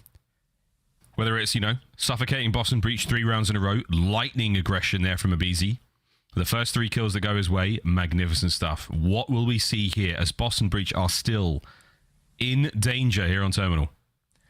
And, you know, dangerous in deep waters as well. Poor Snoopy as well. I mean, Abizi was the guy that got the first blood. He sees the other person, but takes a little bit too long to remember, oh yeah, there's a second guy going to be right nearby, and maybe he gets the double kill on a lot of players. BZ, not one of them, and Simp, he's been perfect all game, and that's going to continue. Finally gets traded, but he at least gets the cruise.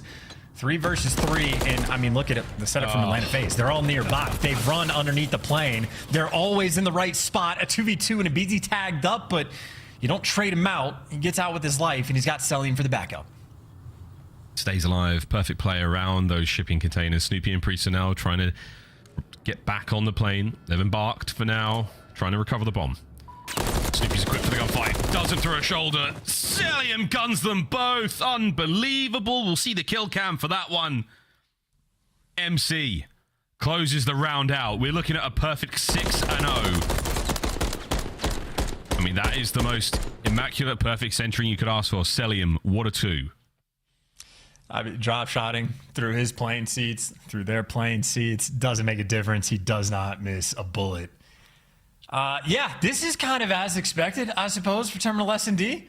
Maybe we were saying it was Boston's best odds, but just because Atlanta FaZe doesn't play the map doesn't mean they won't be fantastic at it. I mean, this is just about perfect S&D gameplay coming through. Abizi, First Blood Reaper, slowing things down just a bit, and maybe the reason they're slowing it down, just going to play around Sim's cruise missile. He found himself a nice corner of the map, and we'll see what they do for the intel. 2 players out of B. Another 2 players hit Dreams. There's 2 players directly in front of Simp in this moment. But Simp just found the perfect spot. They don't know he's here. Oh, he's just going to sit, lie in wait. They won't cross him. Oh, they will cross Abizi. Can he get away with his life? The answer is yes. Simp springs in to save him. 4v2, Priester and Asim. Over by the B-bomb site. It's a completely open plane. Decent damage there from Priester on the cross, but it's not going to be enough to stop that bomb being planted. This is going to be an exceptionally challenging retake. Yeah, this is going to be the 6-6-0 that we have had this year. Unless Priester and Asim can clutch, which, no, against Atlanta FaZe, they absolutely cannot. Bomb down Priester. Last man standing. Maybe take as many players to the grave as you possibly can, but you've already been spotted up top. Sim's got you trapped on one side, draws to the other. It's hopeless. It is devastating. It is destructive, and that is the map that Atlanta FaZe like to play the least. A perfect 6-0. Utter perfection in the search and destroy for FaZe. Boston have been left stunned as FaZe take a 2-0 lead here in the series, and it is moving very quickly, boys and girls. See if Boston Breach can pump the brakes on the control coming up in a moment, but for now, that was one hell of a Terminal S&D. That's one we're going to be rewatching to learn as much as we possibly can about the mighty FaZe in Search and Destroy. It's just every round doing everything right. Like, there's so many moments even around like the B side over by Eskies that you just have to be on point with your decision making right from the jump. And we saw Abizi show it offense effectively a few times, right? When he's on defense on Eskies, the smoke comes out, he immediately dips over the bomb site and just shreds a player, and then he does the perfect play, gets back out with his life. It's perfection. It's a 6-0. It's Atlanta FaZe. I mean, again, we could spend all day breaking it down, but I suppose there's no point. Invasion Control going to be up next. Atlanta FaZe, top 3 offensive team in the game on the map.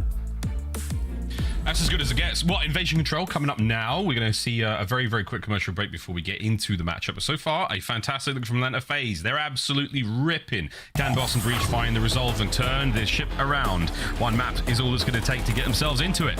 After that, we go to a sub-base. Boston Breach, Atlanta FaZe. This is the CDL.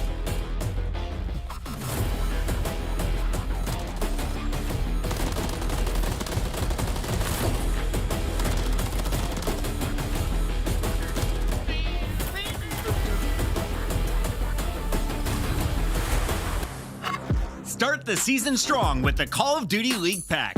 Grab yourself the CDL Operator, Weapon Blueprint, and so much more. Check out the Call of Duty store in-game now. Upgrade your game with the Scuff, the official controller of the Call of Duty League. Slice up your competition with the Executive Chef Operator, now available in-game in the Call of Duty store. I just want to show everyone why we're the best team in the world, and I think we've been putting up a lot of hard work. Stun will hit.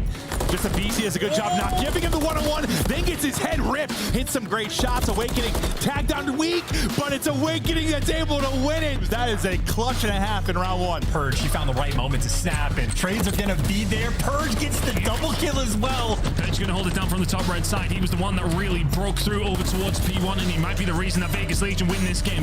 With kills early, Wallbang's coming through, 38 HP for Abizi. He's dodging. Sometimes you just got to try different strats. As Abizi, yeah, he's up to 8 quickly. There's another one. A little bit too late. Another 10 spree and an ace. Too easy for Mr. Abizi. That is disgusting and also can't happen. Shotzi, when he's in his bag, bro, it is so fun to watch. Like, there is a rhythm and a rhyme to his gameplay, and it's a blast. Well, he's going to call it a cruise right away. Flies on down, hits the speed boost. And he may be the most entertaining player in the CDL, and he's dropping some of the biggest numbers. So Ultra players, it looks like they're going to 4-man group up together and work. Draws has found 2 in the middle of the map with the Renetti. He's going to find the 3rd as well. Draws are lighting up. Just 3-0'd them, so I think they're and we're on top.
Welcome back, ladies and gentlemen, to the Call of Duty League. Almost ready to get into our 3rd map of the series, Atlanta FaZe taking on Boston Breach so far. But first and foremost, we want to make sure that you come to Major II. Buy a ticket, come to Florida, bring some sunscreen, scan the QR code to start things off. The Miami Heretics Major, that's Major II, presented by Gamer G. You can grab tickets now. We will be there, so will your favorite players.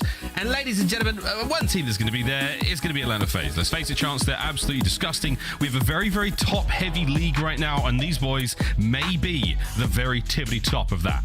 That is the conversation. That is what we get to reveal and find out at the major because, like, you know, New York seemingly is hit form. Toronto, obviously, dangerous team. But these guys, their numbers in, like, map win percentage is right back to the where when they were in Cold War. They are destroying teams. They are making things look easy. Their auto veto map, they just won in a 6-0 fashion.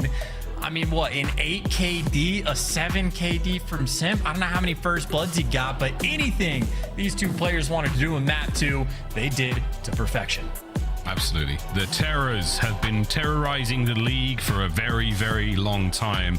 Ever since that Black Ops 4 season, they walk away with, you know, back-to-back MVPs for Simp, a world championship, you name it. They have been running the show in one way or another ever since then. Atlanta FaZe, can they find success here on MW3? Graz has been talking the talk, but they have been walking the walk even more so far. Let's have a look at Invasion Control now. Boston, it is time to mount the comeback. And it's a very difficult map to mount the comeback on, right? You have the 3rd overall best attacking team in Atlanta FaZe, and I know 6 doesn't look as bad for Boston, but again, as of recent, you saw it in the Monster Energy pregame keys, they're like 1 in 12 in their past 13 offensive rounds, so the offense has been a struggle. Granted, this map could be a defensive shootout. However, Boston have been getting suffocated so hard on offense, they're not even getting ticks, and maybe more bad news, Atlanta FaZe just gonna run it down straight into the point. Draza doesn't make it. The stun's on point enough to slow him, but Atlanta FaZe still putting on the pressure. Kills still flowing their way. Simp now leading the charge. Him and Salim work together. Salim's gonna fall, and maybe Boston's defense is gonna hold strong. Wow, with Simp shooting like this, 1 HP, it's not gonna help out too much. Ian Abizi finding kills across the map. Less than a minute to go here for FaZe on attack. It shouldn't be too much of a problem though. Capturing B. Slowly but surely. No auto-aim, no problem. Simp still finds it 4-0. Weird shots to hit, but yeah, indeed, he does make it look quite easy. He's going to be the thorn in their side. He's killed Asim and Slasher twice. Great stun from Asim to at least know he's back blue, and there you go. It took 3 attempts to win the gunfight, but you've cleared out Simp, and now you can swarm around this B zone. Easy, though, not making it easy. Draza watching the flank, and, well, everything seemingly fall into place. Even Simp off spawn, killing Priesta, so a nice little moment there for Boston to clear out their base, but everything else went wrong, and there is mounting pressure over towards A. Boston still responding. Number 5, Snoopy, might want to defend the B zone, but the bigger problem is this A zone. Players already on the point. If Abizi can get a single tick here, that's a massive success. Oh, he's already got tags into that player. Here we go. Fresh magazine. Slasher, you're up next. Here we go. Absolutely rips him. 1 minute 40 to play here. 19 lives for FaZe to throw themselves into this one. Boston Breach, you have to turtle up, find those kills, then push that front line forward. But now, oh dear, they are walking into the light. Do not go into the light, Boston. Well, for Boston also, you got to get him A off the point. You can't give up a single tick, but you also might just lose this round on lives. 1.5 minutes is so much time, especially when the clock is being stopped. 1 tick of progress already through. Can't get the trades because it's Draza for 2. There goes the second tick, just maybe. I think a scene there in the nick of time to decap that point, but all ready for Atlanta FaZe. A successful round in 1 minute and 20 to work with. And again, they could just do this on lives as well. Oh yeah, you could bleed Boston Breach out here in the round. See him doing everything he can. Keep this zone safe. Great shots at range. Enough to just keep those players back and pass that information over. Simp, though, from that side of the map, finding his kills. Snoopy, traded out. Closer and closer we get to the point. It's still on Simp. He's the man for FaZe right now to cause the problems. I've seen, can he keep the reinforcements from even getting close to the fight? Well, right now, his job is to slow him down. He's doing his best, but you can see it. Yeah, I mean, they're just flying at him, right? You got the life advantage. You got time on your side. They're not wasting any time. They are soaring. Priesta traded out as well. Draza does get caught, but a 7 versus 5. So Boston's defensive has pulled strong. But it's all about the trades. No more respawns remaining for Boston. These 4 players, well, we say it all the time. They got to be perfect. It has to be. Everyone's favorite P word here in the CDL. Clock's ticking. FaZe. This could still go the way of Boston. Priesta. That's a bad start. Over to Asim. He might be able to take 1 or 2 with him. Every second counts. Celium checks it. We'll take a trade for now. Over to Snoopy in the backline. It's done. All down to Slasher. Has to stay alive. Here comes the pressure, and it's done. FaZe win it on kills. For I believe the 2nd time this year, maybe the 3rd that it's been done on kills, but that is destructive stuff. That is not ideal, not the way you want to go, but you can see how difficult it is to play against Atlanta. I mean, Priesta barely does anything wrong. He just gets zapped when he was top gas in the back, and then he just ended up getting picked apart. So beautiful stuff there from Atlanta FaZe, as is tradition. And now for Boston, I mean, already on invasion control, your back is against the wall. You have to now win a round on offense. And I know they get the round 5 magic on occasion, but they're going to need it maybe a little bit sooner than that. We're going to be Boston Breach. It was a 2-man stack for a moment. Trophies doing their job. Sim just waiting for the call, waiting for the pitch for his teammates, and oh my god, he nearly got away with that. Nice kills though from Boston. 2-man stack, they're looking to get rid of B now. Yeah, just a choice on the angle from Sim. Do you want to slide outer or inner? But not a lot of hope after the loss of the first gunfight. And now Draza has somehow just made it through DVD. Everybody distracting in the right moment. Now Atlanta FaZe crawling and getting the kills. The trades are in.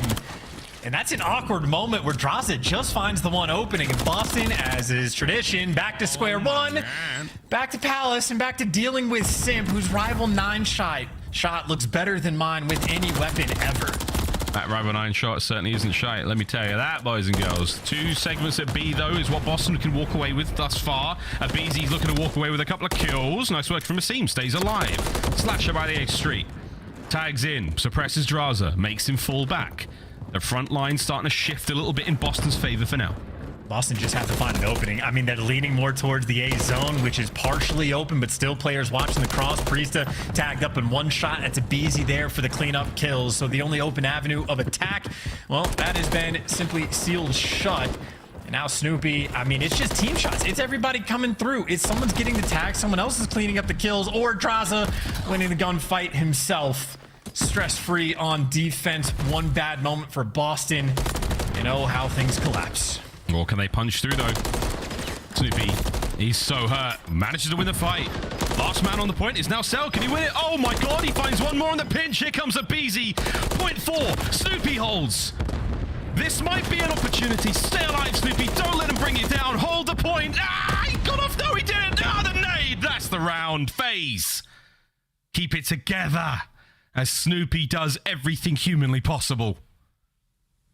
And those shots are electric too. Simp getting the kill on the guy behind Snoopy and still with the instant pre-fired snap to where Snoopy's going to come from.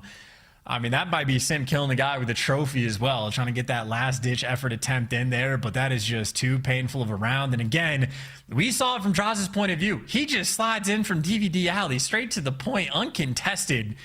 Find that small window of opportunity, but that is the teamwork and coordination and hitting the right things at the right time. Boston struggling to find kills. Struggling to find them. All is not lost, but we're getting very close to it. Nice 3-piece there for Boston Breach collectively, pushing FaZe right back into their spawn. FaZe did win their last attacking round. Only seeking to do twice. Sim taking care of as well. So again, the middle of the map, very, very much a safe place right now for Boston. Car explosions aside. Pressure on his team as well, right? He's not the lone defender anymore. 5 and 6 spawn up to help him out, but he's even getting stunned up from the players from Atlanta FaZe off spawn, who more than likely leaning towards A, maybe want to pierce the middle of the map and see if they can sniff out where the pressure is actually going to be coming from. So they've sort of swung the map over, maybe to go towards B, and the teamwork again is perfect. They've opened up the middle of the map. Snoopy the next one to fall because he's channeling 3 players at the same time. And in the meantime, Atlanta FaZe, they've made it to A. Oh, they made it to it. 1 player at the very least. Priest is now going to flush these players out of these difficult positions. Through the threshold. Into the feed. Nice work. Now over towards the A zone. Single segment captured there for FaZe. Or did they? No, they did not. Slasher draining that work. Good stuff out of Boston. Check the corners though. Middle of the map. Yep, Simp already a little bit too quick to get in position against Atlanta. Not a moment to breathe. Nice trades coming through though. Priest, absolute shooter as well, but so is Draz with the pistol. Snoopy gonna fall in. 23 seconds on the clock. Boston, if they want to have hope, you want to win a dominant round on defense, you want to get them off B. First segment gone. Now though, 20 seconds as Boston get them off this point once more. Starting to run out of players. Good work there with Slasher with a nade. Asim on the pinch. Oh, he stays alive. Slasher collapses on the point. This could be a win unless FaZe can make it to A in time. 8 seconds. Abizi can't get there. Snoopy's got the cross. Snoopy's got the cross and the plays they needed. Boston might have just gotten. They were feeling the pressure. They were feeling the heat, but they executed and got it done. And credit to Asim as well. Asim is going massive over by the ice cream section of the map. Doing a great job of do I want to overcommit and try to get the guys off B? The timing doesn't feel quite right. He turns and kills 2 different players off spawn while still keeping the guys on the B zone off the time to keep the time ticking. So big plays the whole way around, but Asim might have been the hero of that round. Still though for Boston. Back to square one. You got to win in offense just to force the round 5. Gotta force it. This is the only way. Well, it's towards B. There are 2 members of FaZe making their way in. Trophies are down. Don't worry too much about anything being thrown at you other than the bullets. Strong progress so far. First segment on the way out. Slasher on the coverage. Simps managed to creep in. Again, it's Slasher from up high. The Sentinel holding down that position. Second point on the way out. Good stuff out of Boston. Ooh, Sasha's on a 5 as well, and Asim is on a 4. Well, there goes the 4. You see Asim trying to be sneaky, but Atlanta FaZe, the entire squad came and hunted him down. But if you pick up the cruise, and that would have been the moment to do it, that does make things much easier for you. But Sasha still on the hunt, on the prowl. Now he's tagged up 1 shot. Might be a gunfight versus a BZ. And he's there to get it done. Teamwork there. You got the cruise. You bought yourself a window of opportunity, but you still have to try to go capture A. Presence in their spawn. Such a long way to go. Litigo has found himself a sweet corner. He might be able to deal some damage to these spawners. He has to move fast, though. Gets away with his life. Selim is on the hunt for it. And as you can see, the current ticks, both teams tied up 5-5. That's to determine who gets defense in the final round. Right now, Slasher also the man that is blocking spawns, forcing them out over towards blue. So every kill he gets goes such a long way, but unfortunately, not checking enough and selling him. Too busy shooting bodies to get his own trade, but I think for Atlanta FaZe, they've been shooting bodies for the past 3 or 4 series that they've played. They are happy to let everybody know. It's the second body we've seen Celium shoot in this map alone, or in this round. 3 dead for Boston Breach. Forced back in their spawn. Aggression out of Snoopy, manages to flush the player at the bridge. So Draza's down now, an opportunity to make your way forward if you are Boston. Good news, you've got plenty of lives, and you've still got over a minute to play. Well, I was going to say the minute to play, though, is not going to feel like a lot of time. Right now for Boston, they need to get inside a cafe, they need to get inside of rugs, and then they're going to need to call in that cruise, more than likely, to find this opening. But they're finding it difficult just to get through Celium B Street. Finally, he's going to fall, but you still need that indoors positioning. Draza still having presence inside a cafe, and, I mean, he's spotting out these players as they try to cross, but it is just a containment front. We mentioned it first, it was 1 minute and 10 on the clock. Well, 30 seconds have gone by. Boston have virtually made no progress. Yeah, it's been very difficult to get towards that side of the map. Selim the only man here on the top side. Cruz coming in. FaZe might scatter. It's going towards the street side. Will Slasher bend it? Takes care of Sim. 2 dead. FaZe being pushed back. Boston, this could be the opportunity, and better late than never. 20 on the clock. Look at those spawns, though. 2 players spawn that gas just in between the Boston players. Priest able to give you 1, and now the players from Atlanta FaZe are going to spawn out. Snoopy looking for the next kill. Takes a little bit too long to get it. You play a dancing game. You come out on the bottom side. You have stopped the clock with 9 seconds left, but the problem is it is only Priesta who cannot survive. An interesting attempt. The opportunities were created, but Atlanta FaZe, just another 3-0. Another 3-0 for FaZe. Boston's one opportunity snuffed out by the individual prowess of Atlanta FaZe. Every corner of the map had a 1v1 going down, and it all went FaZe's way. Boston, plenty to mull over there before their next match. But that was a very, very difficult loss. FaZe, as strong and as dominant as ever. I mean, feeling like there's nothing for these guys to even show respect towards. Again, shooting bodies like crazy in previous series. Selling shooting bodies as they're falling out of the air, sniffing out hiding spots of Slasher. And again, there's a lot of teams right now looking hopeless when they're playing the squads at the top. And Atlanta FaZe, maybe the Dementors of the league. Simp, 5K damage, Cell 4K, not too far behind. Everybody throwing up numbers. Abizi, outside of the S&D, went negative in both the respawns, but if you paid attention to the game, did not matter in the slightest.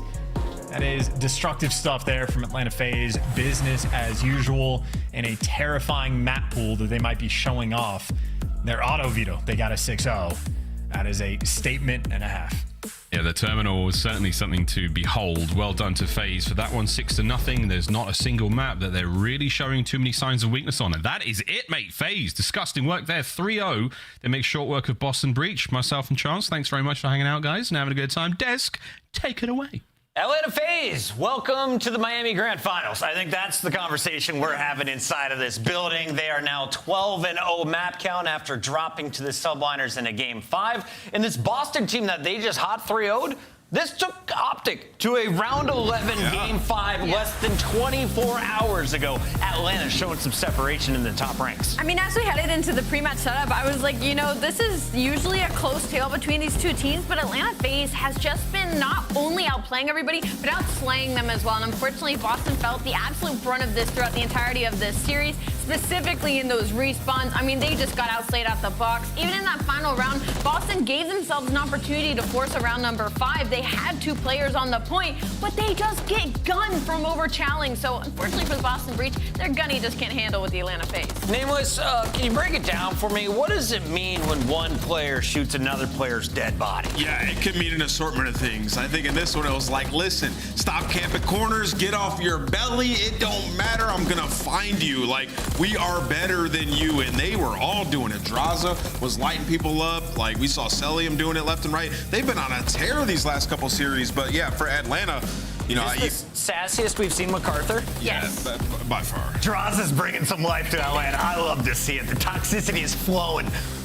Yeah, these guys have been they have been toxic, I'll be honest. But for Atlanta FaZe, they've been working on their map pool. That terminal was so impressive to me. 6-0, some of the different looks. Why have they not been playing that map? They're unreal. Let's take a look here at your play of the game, brought to you by Scuff Gaming. And of course, it is that terminal. Allie, you were losing your mind. Why is FaZe so dominant on a map like Terminal? I mean, it's just masterclass. Terminal can be so one-dimensional sometimes, and I feel like, unfortunately, that's just kind of what happened here versus Boston Breach, when you couldn't get through any of the defenses, and even when you did the retakes from Atlanta FaZe, even in the respawns, they were picture perfect. Everybody was on the same page. They waited for each other. When you thought you were in one gunfight, you were third party behind. Like, for Atlanta FaZe, like, this looks so easy, and you made a great point of, like, why have they been auto-viewing it? Because I guess they just need a veto. Like, you gotta ban a map, so I guess they just picked Terminal because it doesn't look like they have a weakness in their map pool. Yeah, I love the way they played that. Like, some of the 2-2 splits that they were doing, it was beautiful. Like, you could send a BZ to Eskies, he's gonna get in a one-on-one gunfight in the heady. If he wins it, the round is blown wide open. We saw that happen a couple of times. Their pushes on plane were also great. Like, it's a map that they should have been playing for quite some time. Now, Chad, I am 30 seconds into the future, but take this opportunity to script a little question for Celium in the chat right now, because it's your monster winner spotlight with the King Cobra. Even though Snaking's out of the game, he's still dropping bombs. Welcome to the stream, young Celium. What's up, guys? How you guys doing? Doing real good. Can you talk to me a little bit about the body? Was it just ASIM you were shooting? Did you have specific targets today? No, I mean, I've been shooting everyone's body recently. I'm just feeling confident. So I don't really care. I just shoot bodies now. So following that topic of conversation, Selim, have you ever gone into pre-match game chat or even post-match game chat and talked some crap? I've gone pre-match game chat before, like during Cold War, and just trolled. But I haven't done that recently. I honestly might start having to again, though, for sure. Yeah. Celium, what's the focus on headed into this next major? What's the hump that you guys need to get over to get that championship? Obviously, there's been a lot of second places for you boys. What are you guys focusing on? It's honestly everything. Like our S&D is on point right now, and our respawn. But obviously, if we keep this on point, then I'm feeling confident going into the major. So just everything in general. And we asked Simp this, after the last match, like, what was the change? In your eyes, what was the shift after the New York series? You guys haven't lost a map. Well, it's just like in scrims, just going harder in scrims every day, and just every small situation, just getting down to those small situations and getting them perfect. So I feel like that's helped us a lot. I want to get your reaction to something from chat. This is from Devious Monkey, who says, when your little bro asks you to 1v1, is that what it felt like playing Boston today?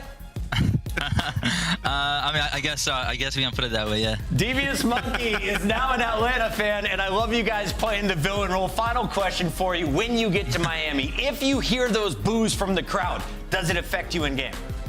Nah, it honestly doesn't. It makes me laugh like every time I'm on stage, but I mean, I don't care. I'm used to it at this point. Flex on my guy. We'll see you down south in 2 weeks. Sounds good. Peace, I guess. That is Celium. That's our monster winner spotlight, and you love to see him just finding his confidence and getting comfortable in the lineup. Dude, I'll be honest. If I could shoot it straight at Celium, if I was good as him, I'm shooting everybody's body. I'd be letting everybody hear it. So honestly, quite humble. Allie, we got to give a big shout out to our friends at New York and Atlanta for giving us a Saturday night. It's not even 6:30, and we have to wrap the show. Let's break it down with where we started: a Subliner smashing of a Gorilla Squad. Honestly, shout out to them because they're respecting my dinner plans for the night. Yeah, unfortunately for LAG, this was just another one of those situations where they go up against a top team and they just don't have anything going their way currently in this qualifier. They're still figuring some things out. Things could change come to Miami land, but I honestly loved what Lamar said earlier. Even though that was a different series, there's a very long year. It's a very long season. Just because you had a bad start doesn't mean you have to end it the same way. So I'm hoping that LA Gorillas are kind of taking the same mentality. All right, Gorillas were struggling today against the Subliners, but for Minnesota, the long-awaited W has finally arrived. They have one match left against Miami. They needed today's dub over Surge. 100% they needed today's dub, man. And the way that they went about it, right? They fought back really hard on that map number one, and it was sort of like reminiscent of the close losses that they've had, and then they bounced back immediately in that S&D, led by accuracy popping off, and then you got Linz comfortable once again. It seems like the team is back where they're supposed to be, and they got one big match versus Miami coming up right before the major. Speaking of Miami, that's where we're heading, and we hope you all join us live as we are going to be rocking out down in Florida in just 2 weekends. If you haven't already booked your flight, well, plan on driving because it's getting expensive. Scan that QR code and get your tickets today, though. It doesn't cost a lot to have a great weekend. No, it doesn't. And we all want to see your beautiful faces in person, wearing deodorant, smelling good, with a good sunburn and a tan, maybe if you don't turn into a Red Lobster. I know Chris does. Yeah, I don't really have enough stuff. I think you look great to with not a tan. turn pasty or red. All right, guys, there's your schedule. 3 o'clock, we got Vegas versus Thieves. Heretics take on the Royal Ravens. Oh my God, some and banger. Ultra versus Optic. Does it get any better than that? We find out at 6 o'clock. Final question of the day for both of you. Best part of the weekend so far? The vibes in the green room. Vibes in the green room. Alley Cat, what do you got for me? Wait, I might have to agree with that. I love showing up to work with you guys every day. Oh, we love it here. I like watching Call of Duty. Thank you all for tuning in. We're going to do more Call of Duty tomorrow. Same time as always, 2:45. Until then, check out Nameless' stream. He plays ranked at night. Yes, He does. sir. Crazy. He does. Yeah. AK, let's go. Estoy cansado de los falsos y les puedo ser sincero. Por eso mi enfoque es solamente en el dinero. Ya no quiero más relajo, ya no más amigos, porque lo único que hicieron es desviarme del camino. He retomado el control, tenía que tomar un receso para averiguar lo que en verdad soy yo. He retomado el control, el rey ha llegado, esta es la nueva era. Deja recordarles que estoy cansado de los falsos y les puedo ser sincero. Por eso mi enfoque es solamente en el dinero. Ya no quiero más relajo, ya no más amigos, porque lo único que hicieron es desviarme del camino. He retomado el control, tenía que tomar un receso para averiguar lo que en verdad soy yo. He retomado el control, el rey ha llegado, esta es la nueva era. Deja recordarles que he retomado el control.